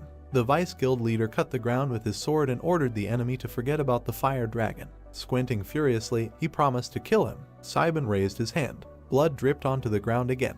The guy took off his mask. He had to completely tear his suit. Swinging his fist, the young man invited his opponent to fight. He rushed forward. The player thrust his fist forward. Waves of blue energy swirled in the air from the blow. Taram's eyes widened in shock. A blast wave rolled across the city. Smoke filled the entire area. The awakened one knelt down and leaned his hand on the ground. Standing firmly on his feet, the man held his sword out in front of him. Somewhere on the top of the mountain, silhouettes of people were visible. The director smiled broadly, holding a cigar in his teeth. The old man took it with his fingers. Opening his mouth wide, he laughed loudly. The protagonist lowered his head in confusion. The Sword Emperor looked at him with disdain. The red dome emitted a strong glow. The members of the cleanup team looked at it in fear. A bright light illuminated the ruined city. Frowning, the man wondered if they were really going to stand there and do nothing. Someone took a step forward. Hearing the footsteps, the fighter turned around. Sengrin came out into the light, looking worried. She was standing in front of the Rift cleanup team. Approaching the vice captain, the prime minister asked where their leader was and why they did not enter the rift. The warrior explained that they could not enter because of the fire dragon's protection. The girl approached the dome. The woman put her hand on the force barrier. She frowned silently. After a while, Sengrin said that it was not the fire dragon's fault. Looking at her, the man asked what this meant. Gritting her teeth, the prime minister realized that the Shield Guild had come here to kill her comrade. Hearing a strange noise, the girl looked back. A film crew had gathered outside. The reporter said that they were in front of the fire dragon's lair and that the current situation was critical. The woman frowned sternly and ordered her subordinates to get rid of these people. The boy, widening his eyes, said that they could not do this because this was no longer just a matter for Korea, and foreign TV channels were also broadcasting. There were many people in front of the dome. Gritting her teeth, Sengren realized that things were bad. Blood sprayed into the air. Taram struck his opponent again. A grin was on his face. The man continued to advance, striking one after another. Smiling widely, the director said that it was all because of the dragon tooth. In the background of the magic circle, the most powerful weapon that was obtained in the raid on the 7th class rift appeared. The old man said that it was light as a feather and so sharp that it could even cut through metal, with the guild staff standing behind him. One of them raised an eyebrow and said that according to rumors, this was a powerful mythical class item. Standing on the cliff, the director confirmed this and added that this sword received the title of mythical item not only because of its sharpness and durability, because it also contained a large amount of magic and secrets. Many cuts appeared on the protagonist's body. Kibben looked up. The system reported that the dragon tooth reflected all the damage inflicted on the enemy. The guy realized that he had received a wound from himself. The sword emperor looked at him in surprise. Opening his mouth, the young man decided that a weapon that could disable physical defense was pretty good. The vice guild leader frowned. Squeezing the hilt of the sword, he was surprised that the enemy had the strength to talk such nonsense before dying. Swinging the weapon, Taram wished death on the enemy. Gritting his teeth, the man rushed forward. With a dash, the sword emperor found himself behind the enemy. Blood gushed from the player's chest. The vice guild leader sadly lowered his gaze. The protagonist raised his chin. Squinting, Kibben asked the enemy to give him this sword. Extending his hand, he asked to pass this weapon to his subordinates. The villain's eyes widened in horror. Lowering the sword, Taram asked how a man who had shed so much blood could say something like that. The guy scratched the back of his head. Looking ahead indifferently, the young man said that he had a lot of blood. Unlike the others, it turned out that he had 90% of his health left. The system reported that all the damage received was caused by reflected attacks. Frowning, the player thought that it was useless. The man gritted his teeth menacingly. Making a dash forward, he ordered the enemy to stop talking nonsense. Squinting, the protagonist said that his words sounded more like nonsense. Straightening his shoulders, Kibben swung his fist. An explosion of light energy occurred in the center of the city. The Emperor of the Sword was able to block the blow with his own weapon. Clouds of smoke swirled around the opponents. Blood gushed from the wounds on the guy's body. All the damage was reflected again. The young man barely smiled. The vice guild leader opened his mouth in fear. His hands holding the sword trembled. Taram looked tensely to the side. Seeing the huge crater from the explosion behind him, he couldn't believe that his enemy was capable of something like that.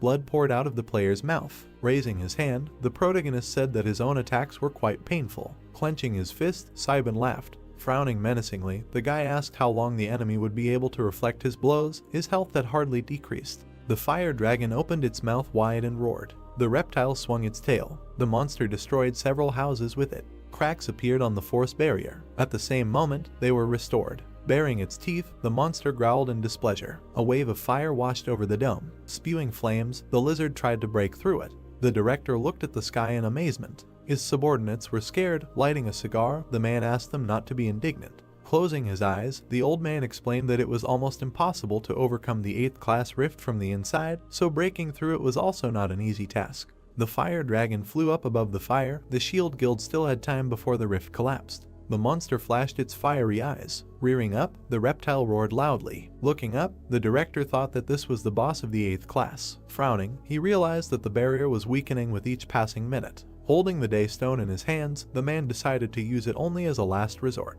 Hearing the noise, the old man looked away. Another explosion was heard in the city. The director thought that first they needed to sort out this situation. Someone asked what they were talking about. Squinting, the man replied that he was talking about Kibben. Finding himself next to him, Kangui raised his hand to his forehead. The old man looked at him in surprise. His subordinates rushed after the boy, deciding to catch the imposter. A wave of red energy appeared in the air. The protagonist swung his fist. He hit the enemy's sword with all his might. His hand trembled. The system reported that the damage was reflected again. Blood flowed down the boy's chin. Grinning, Taram assumed that his enemy decided to make up for the lack of mental capacity with his strength. Drops of blood ended up on the ground. The man was confident in his strength because his powerful attacks could not go unnoticed, and the player received more and more damage due to reflection. The protagonist hit the sword with his fist again. This was a fight with a physical monster that was already considered the winner. This was the essence of a mythical class weapon. Confidently knitting his eyebrows, the Sword Emperor suggested that the enemy surrender because his chances of winning were simply negligible. Suddenly, his eyes widened. Kibben hit his sword with all his might. A new cut appeared on his stomach, the damage was reflected again. The Vice Guild leader smiled and called him crazy. The boy gritted his teeth. He struck the dragon tooth again. Blood splashed onto the floor. The boy stepped on it. The player swung his fist again. Strong gusts of wind appeared on the battlefield from the successive blows. Taram's eyes widened in horror. He had to step back. His pupils narrowed. The man did not understand how this was possible. Sangren's group stood in front of the dome. The Prime Minister's mouth opened in surprise. Approaching her, the fighter called out to her. Pursing her lips, the girl realized that these vibrations were not caused by the fire dragon. Gritting her teeth, the woman thought about her comrade. She put her hand on the dome and realized that the Shield Guild was to blame for everything. Standing behind her, the employee asked her to calm down. Closing his eyes, the boy explained that his boss was the leader of South Korea at the moment. Looking at the dome, he added that if the boss left this place, her raid on the fire dragon would be considered a failure even though they had gathered all the high-level players. In that case, South Korea would be finished. Sangren silently looked at the dome. She gritted her teeth and said that she understood everything. The red sky hung over the destroyed city. Smoke filled the surrounding area. In the middle of it stood the protagonist and his enemy. Taram lowered the corners of his lips and noticed that the enemy had finally stopped. Kibben lowered his hand. His lips were covered in blood. The boy looked up determinedly. The man smiled happily and called him a real monster. The ground around them was completely destroyed. The young man clenched his fist. Frowning confidently, he ordered the enemy to parry his attack. The player struck the dragon's tooth. The marks from the blows remained on the blade of the sword. Swinging his arms, the protagonist continued to attack again and again. The Sword Emperor gritted his teeth in horror. Another blow created a bright flash. While one attacked, the other did nothing but parry. This was an unusual battle. The attacker was bleeding. The Vice Guild leader's legs trembled. He fell to his knees. Blood gushed from his mouth. Taram could not understand how this was even possible. With his mouth open in confusion, the man could not believe that he was receiving damage because his sword was able to parry it.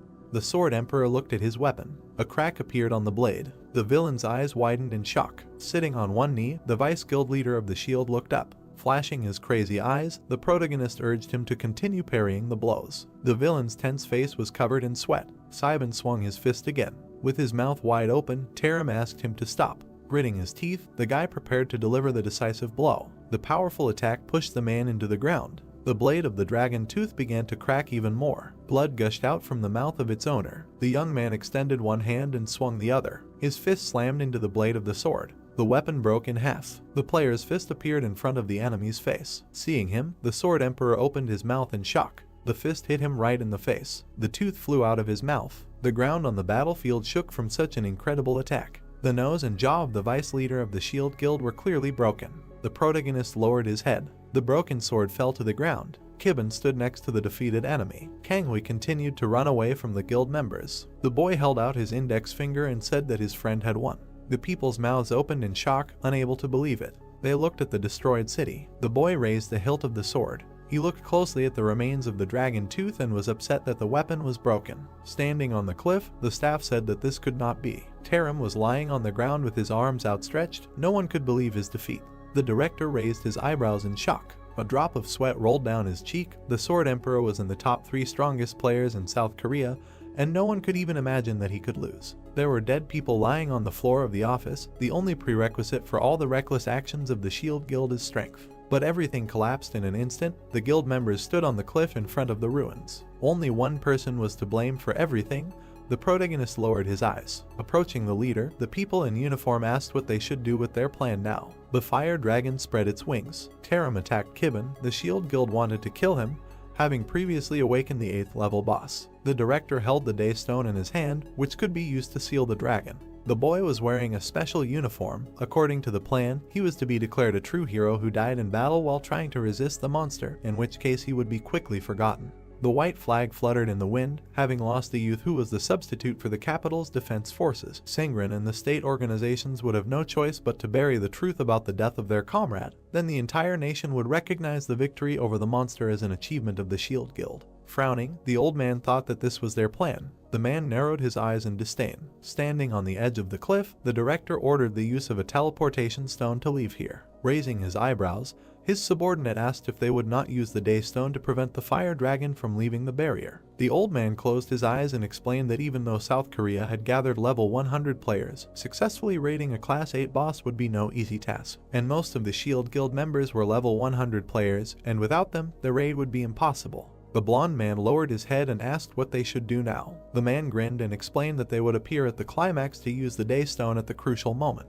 The guild staff widened their eyes in shock. Taking out the sphere, the director said that they would become the country's heroes who saved everyone from the fire dragon anyway, and then even the prime minister would not touch them if he knew the truth. The old man walked forward and called his subordinates to follow him. One of them widened his eyes and asked what would happen to the vice guild leader. Taram was lying unconscious on the ground. The man looked at him from the cliff. He narrowed his eyes in displeasure. Turning away, the director ordered to leave him there. The brunette reminded that this man was their master. Frowning angrily, the old man suggested that he go down himself and take the sword emperor, which was lying in front of that monster. The protagonist stood in the ruins. Kibin looked up and looked up. The man took the cigar in his hands. He threw it off the cliff. A magic circle appeared on the ground. A bright pillar of light flashed on the cliff. Looking at it, the guy sighed with relief. Running up to him, Kanwi asked if his comrade was not going to catch them. Closing his eyes, the young man asked his comrade to forget about them because they had a much more important matter. The fire dragon opened its mouth. A bright flame shone in its throat. The monster belched flame at the protective barrier. The people standing next to it noticed the energy fluctuations.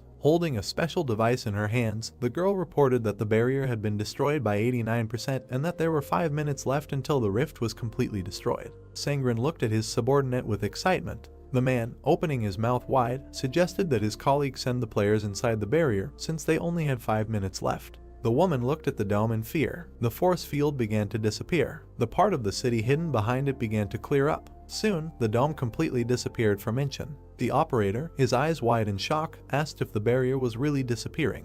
The man opened his mouth in horror. A fire dragon was standing in front of a huge funnel. Looking at the device's screen, the girl shouted that the barrier had not yet been destroyed. Pressing buttons on the screen, she explained that only the part that prevented one from seeing the inside of the dome had disappeared. Sangren brought her hand to the force field. Frowning, the prime minister concluded that only the Shield Guild's barrier had disappeared. The woman looked down and thought that her friend was already dead. The reporters looked forward in surprise, seeing the person inside the barrier. The girl frowned in disappointment. Hearing the crowd's screams, she looked forward. There were silhouettes of people in the ruins. The protagonist was standing next to Kangwi. There were many abrasions on his body. The reporters adjusted the camera to record what was happening. The image of Taram, who was lying on the destroyed ground, appeared on the screen, and the people recognized him as the vice leader of the Shield Guild. Hearing this, Sangren smiled happily. A drop of sweat slid down her cheek. With a tense pursed lip, the Prime Minister wondered if her comrade was so strong that he could defeat the Sword Emperor. Looking back, she asked if there was a way to contact those inside, because they needed to get Kibin out of there right away. Looking up with a worried look, her subordinate reported that they had tried to contact several times already,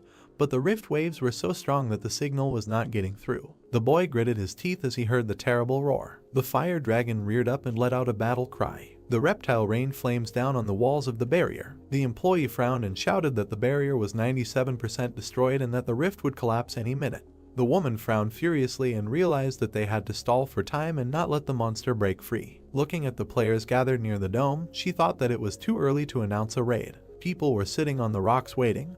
There were about 30 people there, since it would be very difficult to gather everyone. Looking ahead, the employee reported that they had managed to establish contact. Sangren snatched the radio from his hands. The Prime Minister was looking closely at the device from which strange sounds were coming. She brought the radio to her mouth and asked who it was. Putting her finger to the earpiece, Kangwi introduced himself. The woman asked him to pass the phone to the player. The boy looked at his comrade and agreed. Closing his eyes, the protagonist asked what happened. Looking away, Sangren asked if he was okay. Kibin replied that he was still alive. The hunter approached him to eavesdrop on the conversation. The Prime Minister clenched her teeth tensely. She bit her lower lip, not knowing how to start the conversation. The guy looked down. Opening his bloody mouth, he asked what he needed to do. The girl lowered her head. Sweat appeared on her face. Squinting, the woman explained that they needed a little time. The boy, opening his mouth in surprise, realized that this was the announcement of a death sentence because he was essentially asked to die. Sangren held the radio to her ear. A humble agreement was heard from the speaker. The Prime Minister frowned, hearing a hiss. The radio fell to the ground. The girl stood silently next to the collapsing dome. Holding a microphone in front of her, the reporter announced that there was a man inside the fire dragon's lair. An image of the player and his friend appeared on the screen. Judging by their direction, they were heading straight for the boss of the 8th stage. Pointing at the dome, the man asked what the man was doing there alone and who would take responsibility for everything if something went wrong. The woman, with her eyes wide and crazy, ordered him to shut up. The employee's mouth fell open in amazement. The heroes walked through the ruined city. Sangren explained that the man was the hope that South Korea would see tomorrow. Frowning angrily, the Prime Minister said that she asked him to sacrifice himself for the future of the entire country. The radio was at her feet. The protagonist approached the fire dragon. His hair turned white, lightning flashed around him. Kibben looked forward with determination. He did not have much health left. Blood was dripping from his body. More blood appeared under his feet. The boy lowered his hands. The system reported that his vitality was below 8% and that he needed to rest. Lowering his head, the boy thought that he also wanted to rest. Blood stains remained on the stones. The system explained that as a result of blood loss, vitality continued to decrease. Stopping, the player realized that he could not rest. The system reminded him that he had the right to avoid the battle. The protagonist silently lowered his gaze. Pursing his lips, he thought that he could not run away because otherwise everything would turn into a sea of fire and then his mother would be in danger. Kibben looked up when the system suggested that he take his mother and go abroad. The sky was red. The boy called his companion useless. The system apologized. Smiling, Kang Wei called out to his friend. The fire dragon opened its mouth wide. Seeing a giant lizard in front of him, the boy asked if they really needed to fight it. Standing in the middle of the street, the boy confirmed this. The hunter's eyes widened in surprise, admiring the size of the enemy and asking how they could defeat it. The monster rose into the air and belched flames. A powerful explosion was heard in the city. The force field shook. Looking at the screen of the device, the girl shouted that a high temperature was recorded inside the dome and that the boss's breath was probably to blame. Explosions were visible behind the barrier. The flames were so strong that the inside of the barrier could not be seen. Sangren clenched her teeth and thought about her comrade. Flames filled the streets of the city. Ashes rose high above the ground. The recruit managed to protect himself and his friend with a spell. Closing one eye, Kang Wei said that he barely made it. The player raised his eyebrows in surprise. Looking at his friend, the protagonist said that his skills were truly impressive and concluded that energy had nothing to do with it. Smiling, the boy replied that there were certain similarities between energy and his abilities. Suddenly, something hit him in the face. The dragon's tail threw him back. The hunter fell to the ground. Blood was pouring from his nose. Looking away, Simon thought that he hadn't heard his words again. The fire dragon approached him. The boy realized that he would have to fight alone. Frowning, he called the lizard to attack.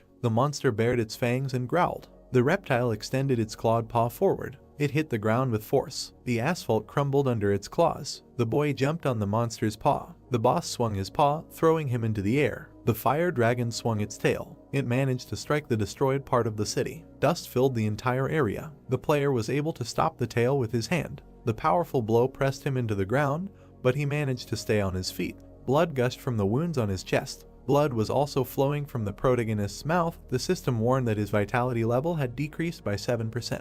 The monster opened its mouth wide and its eyes flashed with fire. The reptile struck the ground with its tail again. Kibben, brows furrowed in determination, blocked this blow as well. The tail did not touch the ground because the boy stopped it. Clenching his fist, he resisted the beast's power. The monster raised its tail. It stuck out its tongue to spit out flames. The boy dashed forward. The player swung his fist to counterattack. The boss turned its head and looked at him. The awakened one, skirting his paws, approached the enemy closely. A bright flash illuminated the fire dragon's face. The monster raised its paws when it was struck in the neck. Its body fell to the ground. The protagonist landed not far from it. The blood coagulated on his body. The system reported that his vitality had reached 4% and that the recoil from the attack was also lowering this indicator. Kibben opened his mouth and swallowed nervously. He bowed his head and clenched his teeth. Leaping high into the sky, the boy headed towards the enemy, leaving a bright trail of energy behind him. Flames shone in the mouth of the reptile. The monster released a stream of fire straight towards the enemy. The young man saw a wall of fire in front of him. Tensing his teeth, the player thought that this was quite dangerous. The awakened dodged the wave of fire. His judgment was correct. Flames shot into the sky.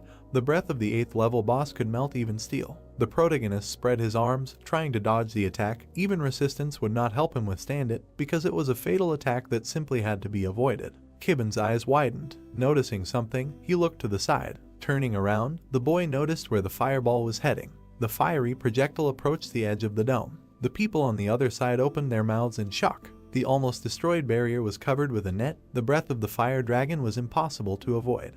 Turning around, Sengren asked everyone to be careful. Someone ran forward, leaving traces behind them. Kangui jumped into the air right in front of the fireball. A cloud of purple energy appeared in his hands. It was able to disperse the enemy flames. Waves of fire flew in different directions. Smiling, the boy closed his eyes. The Prime Minister widened her eyes in amazement. Gritting her teeth, the girl wondered who had just helped them. The people saw someone summon a sphere of light energy that protected them from the fire. The protective barrier almost cracked under the pressure of the dragon's breath. A powerful explosion was heard in the air above the city. The hunter lost consciousness and fell down. His body collapsed somewhere in the ruins. Smoke rose above the destroyed houses. Suddenly, the recruit rose to his feet. Throwing up his hands, he shouted that he had succeeded. The monster shuddered in amazement. The protagonist grinned. Putting his hand to the earpiece, Kibben praised his comrade. Closing his eyes, Kangui was happy with the praise. Having risen into the sky above the city, Kibben decided that it was time to end everything.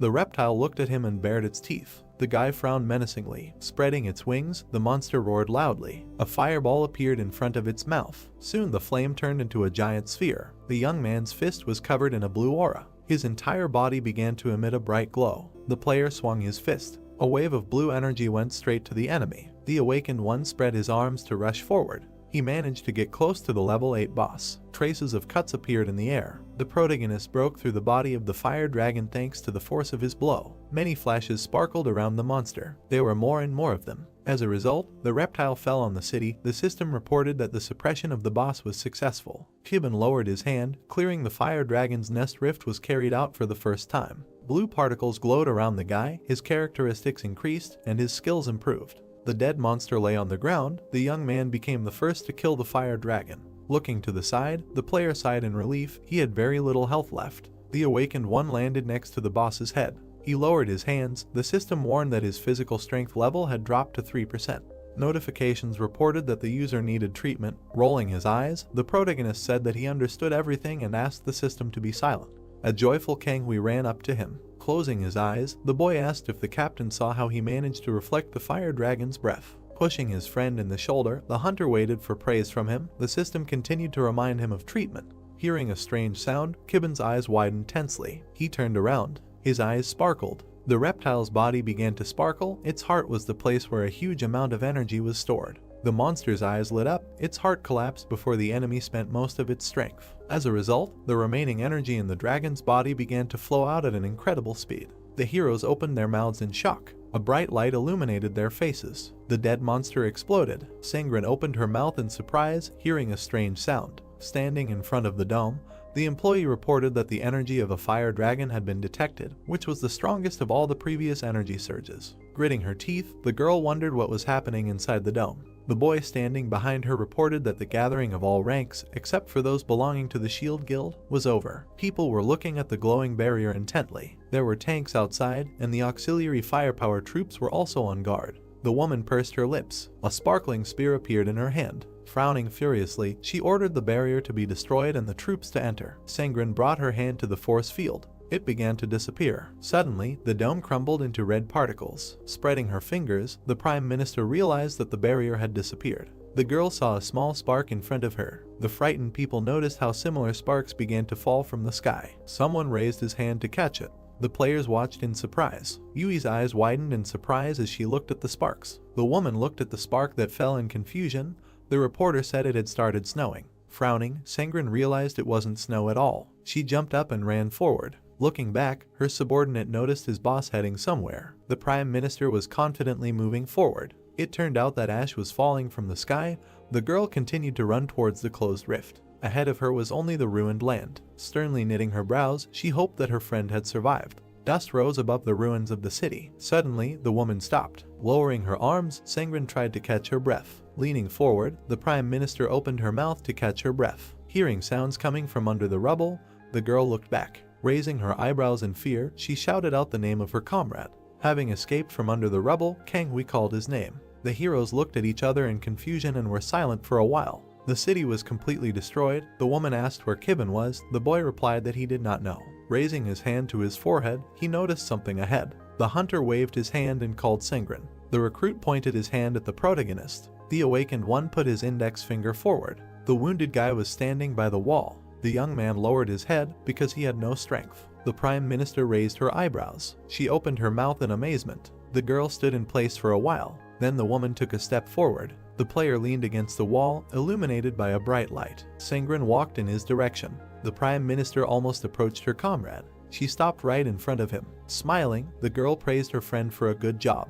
The corners of her lips turned down. The protagonist remained silent. A smile appeared on his face.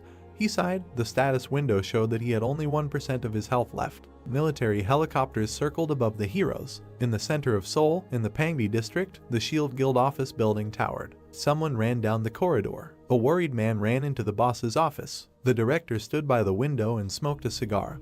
A subordinate reported that a reconnaissance team from the Fire Dragon's Nest had just contacted them and asked what they should do now. The old man took a drag and remained silent. He threw the cigar on the floor. The man headed for the exit of the office. The guild employee opened his mouth in amazement and called out to the boss. The director approached the door, continuing to remain silent. A blue sky hung over the city. The news began on the street screen. The presenter reported that the South Korean government officially announced that the cleanup of the 8th class rift was successfully completed.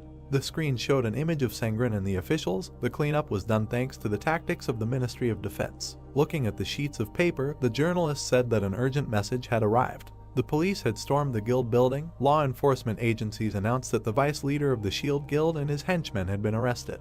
The Prime Minister put her hand forward, ordering her subordinates to detain the villains. People led tear him out by the arms. The sin of the Shield Guild was very serious. All its members involved in what happened betrayed their country and were preparing to receive severe punishment. A seal was placed on the image of the guild leader. Law enforcement agencies announced James as a wanted person. A clear sky hung above the building. Blue clouds floated above the ODBC center. People were sitting in front of their laptops. The film crew was preparing for a live broadcast. There were many microphones in front of the girl. Smiling, the woman introduced herself and said that she was very glad that she survived and was now standing in front of them. A lot of flashbulbs appeared in front of him. Journalists wanted to know what really happened before the rift. Sangren raised her eyebrows and said that everyone already knew about the event from the news channels, and suggested that they were probably interested in the person who saved them. The Prime Minister stretched out her hand to the side. She closed her eyes and wanted to introduce her comrade. The girl pointed at the commander of the Special Rift Clearing Team. The protagonist sighed, lowering the corners of his lips. Kibben took a step forward. Scared of the cameras, he shrugged his shoulders. Smiling nervously, the guy greeted the audience. Looking up, the young man introduced himself to the cameras. There were huge satellite dishes outside. A bright light was on in the room. The player walked forward with his assistant. Someone called out to them. The heroes turned around. Holding a folder with documents in her hand, Jaein praised her comrades. Pointing at herself, Kangwei asked if she had seen his performance. The girl answered in the affirmative and praised him personally. Joyfully clenching his fist, the boy was simply delighted with what he heard. The main character grabbed him by the ear. The hunter closed his eyes. Kibben asked him to be quiet. Looking at them, the woman closed her eyes and laughed. Raising her eyebrows, the second lieutenant asked if this was their first time here. Looking to the side, the guy confirmed it. The heroes were standing in a huge laboratory. A bright lamp illuminated the strange installations. The young man squinted in disbelief. He approached his friend and called out to her. Jaein flinched when the player mentioned the people behind her. The TV channel staff had gathered in the room. The man was setting up the camera. The girl called her comrade a hero who saved the entire country. The main character frowned in displeasure. Smiling widely, the woman explained that these people were very interested in their savior. Kangwei clenched his fist. Stars were flying in front of him. Raising her hand to her mouth, the second lieutenant added that he was also considered a hero and that, according to rumors, he had his own fan club. The delighted boy asked if this was true. Covering his mouth, Kibben asked why he was called here. Raising her eyebrows, Jaein replied that it was necessary to conduct a test on his body. Introducing a muscular, shirtless guy, the girl explained that after he joined the military, they did not have the appropriate equipment to conduct the test, so the test data had not yet been entered into the headquarters database. There was a large computer against the wall. When the young man joined the military, the headquarters simply did not have measuring devices. Looking at his hand, the player remembered that the official test had never been conducted, so his data was not in the database, which made him free from human eyes. The main figures of the Shield Guild stood in front of their crest. If they had access to data on the Awakened, they would not have made such a mistaken decision. In the past, the protagonist knocked Chaeol down. He managed to pin Taram to the ground. Grinning, Kibben laughed. Scratching the back of his head, he asked if he could take the test. Closing his eyes, the woman said that the person who was supposed to conduct the test had not yet arrived. Scratching his head, the guy wondered what this meant. A bright light came on in the corridor. The white cat raised its ears. Yui waved to the viewers and said that she had already arrived at her destination. A white kitten was sitting on her shoulder. Looking at her, the junior lieutenant said that this was the person responsible for testing. The girl approached the heroes. Extending her hand, she greeted them and introduced herself. The young man looked at her hand with distrust. He shook it and said his name. The girl shook his hand and said that she had been waiting for their personal meeting for a long time. Looking at his hand, the woman said that this was the hand of the hero who saved South Korea and called it beautiful. Squinting with disgust, the player suggested that they start the test as soon as possible. The streamer jumped several times and agreed. Pointing at the awakened one, Yui told the viewers that this was the long-awaited hero of South Korea and that they would now test him. Looking at Kwang-hee, the girl added that she would test him too. The boy clenched his fist. The heroes went to the test site. They entered a bright room. The woman's eyes widened in surprise. Raising her hand, she said that this test was very different from the one she had to take herself. There was a lever on the wall. Next to it was a special platform. Raising her eyebrows, Jun explained that it was very difficult to conduct an accurate test for her comrade, so they created new equipment. The junior lieutenant stood on the platform. She pulled the lever. Taking the handle in her hand, the girl suggested conducting a muscle strength test first and explained that if the old equipment could take measurements up to level A, then this machine is capable of recording measurements up to level S. Heroically landing on the platform, Yui said that she wanted to try the device first. A phone on a tripod was filming everything that was happening. Jun asked her colleague to take the device in her hand and squeeze it with all her strength. The girl took hold of the special handle. Her eyes widened. She decided to give it her all. The veins in her hand bulged from the strain. The machine with the wires started making strange sounds and glowing. Gritting her teeth, the woman with the glowing eyes decided to give it her all because her favorite viewers were watching her. Taking the tablet in her hands, the second lieutenant said that the measurements had been taken and that it was time to go down. Walking down the stairs, the huntress wondered how many points she had. Kangwee thought it was very funny. Showing the guys the tablet, Jian said that her colleague had received rank A like last time. Showing her biceps to the camera, Yui said that she never misses her training. While the heroes were fooling around in front of the camera, the protagonist approached the device. He took hold of a special handle. The second lieutenant asked him to squeeze it as hard as he could for a more accurate measurement.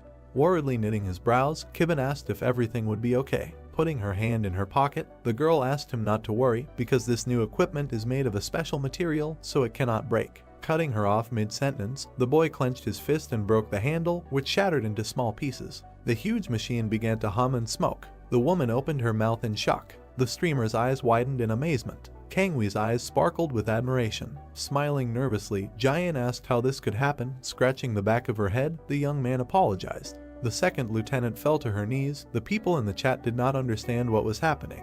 The guys froze in place, puffing out their cheeks. The boy was upset that he would not be able to pass the test. The player struck the device created to test physical attacks, but it could not withstand his force and collapsed. The giant machine was smashed to pieces. The protagonist looked at his hand in surprise when the mana measuring machine broke right after he filled it with his energy. His friends' mouths opened in shock. The rookie pursed his lips in frustration, thinking that he should have gone first. Kibben apologized. Picking up a pile of wires, Jian explained that there was a problem with the equipment and said that the test went great.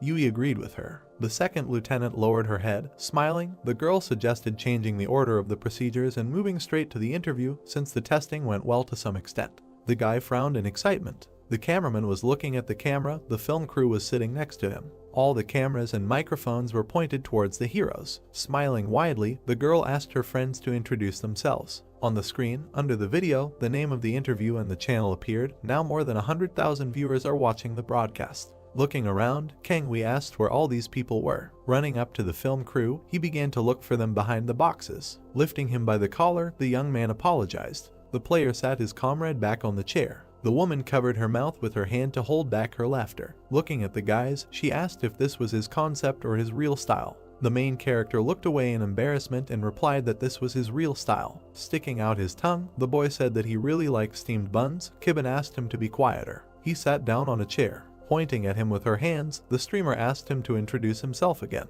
Frowning, the guy greeted the viewers and called himself the captain of a special group for cleaning up rifts. Looking down, the young man became nervous because he did not know what age to tell him. The system suggested that at this point in time he was 30 years old. Lowering his hands, the player named this number. Putting his palms together, Yui said that her friend looked much younger than his age. The viewers could not believe that this was not a joke. Looking at his friend in surprise, the rookie said that he was much older. With a wide smile, the girl said that she wanted to ask the questions that all her viewers were interested in and asked how her comrade could be so strong. The main character frowned thoughtfully. The woman asked why he used his powers for their country and what his annual salary was. The streamer widened her eyes, waiting for an answer. Jayan lowered her head tensely, realizing that her comrade was not using his powers for the country, but for revenge. Kibin sat silently on a chair and looked ahead. In the memory, he hugged his mother. The injured woman put her hand on his cheek. She ended up in a hospital bed with an oxygen mask. The guy did everything for her. The girl stared at him when the boy said that he had a family. The second lieutenant raised her eyebrows in surprise. Bringing the microphone to his mouth, the boy calmly continued the conversation, speaking slowly and clearly. The cameraman opened his mouth in amazement. The player looked away. The viewers in the chat were touched by his story. The main character looked at Yui. Tears were running down her cheeks. Seeing this, the film crew was very surprised that Yui was crying.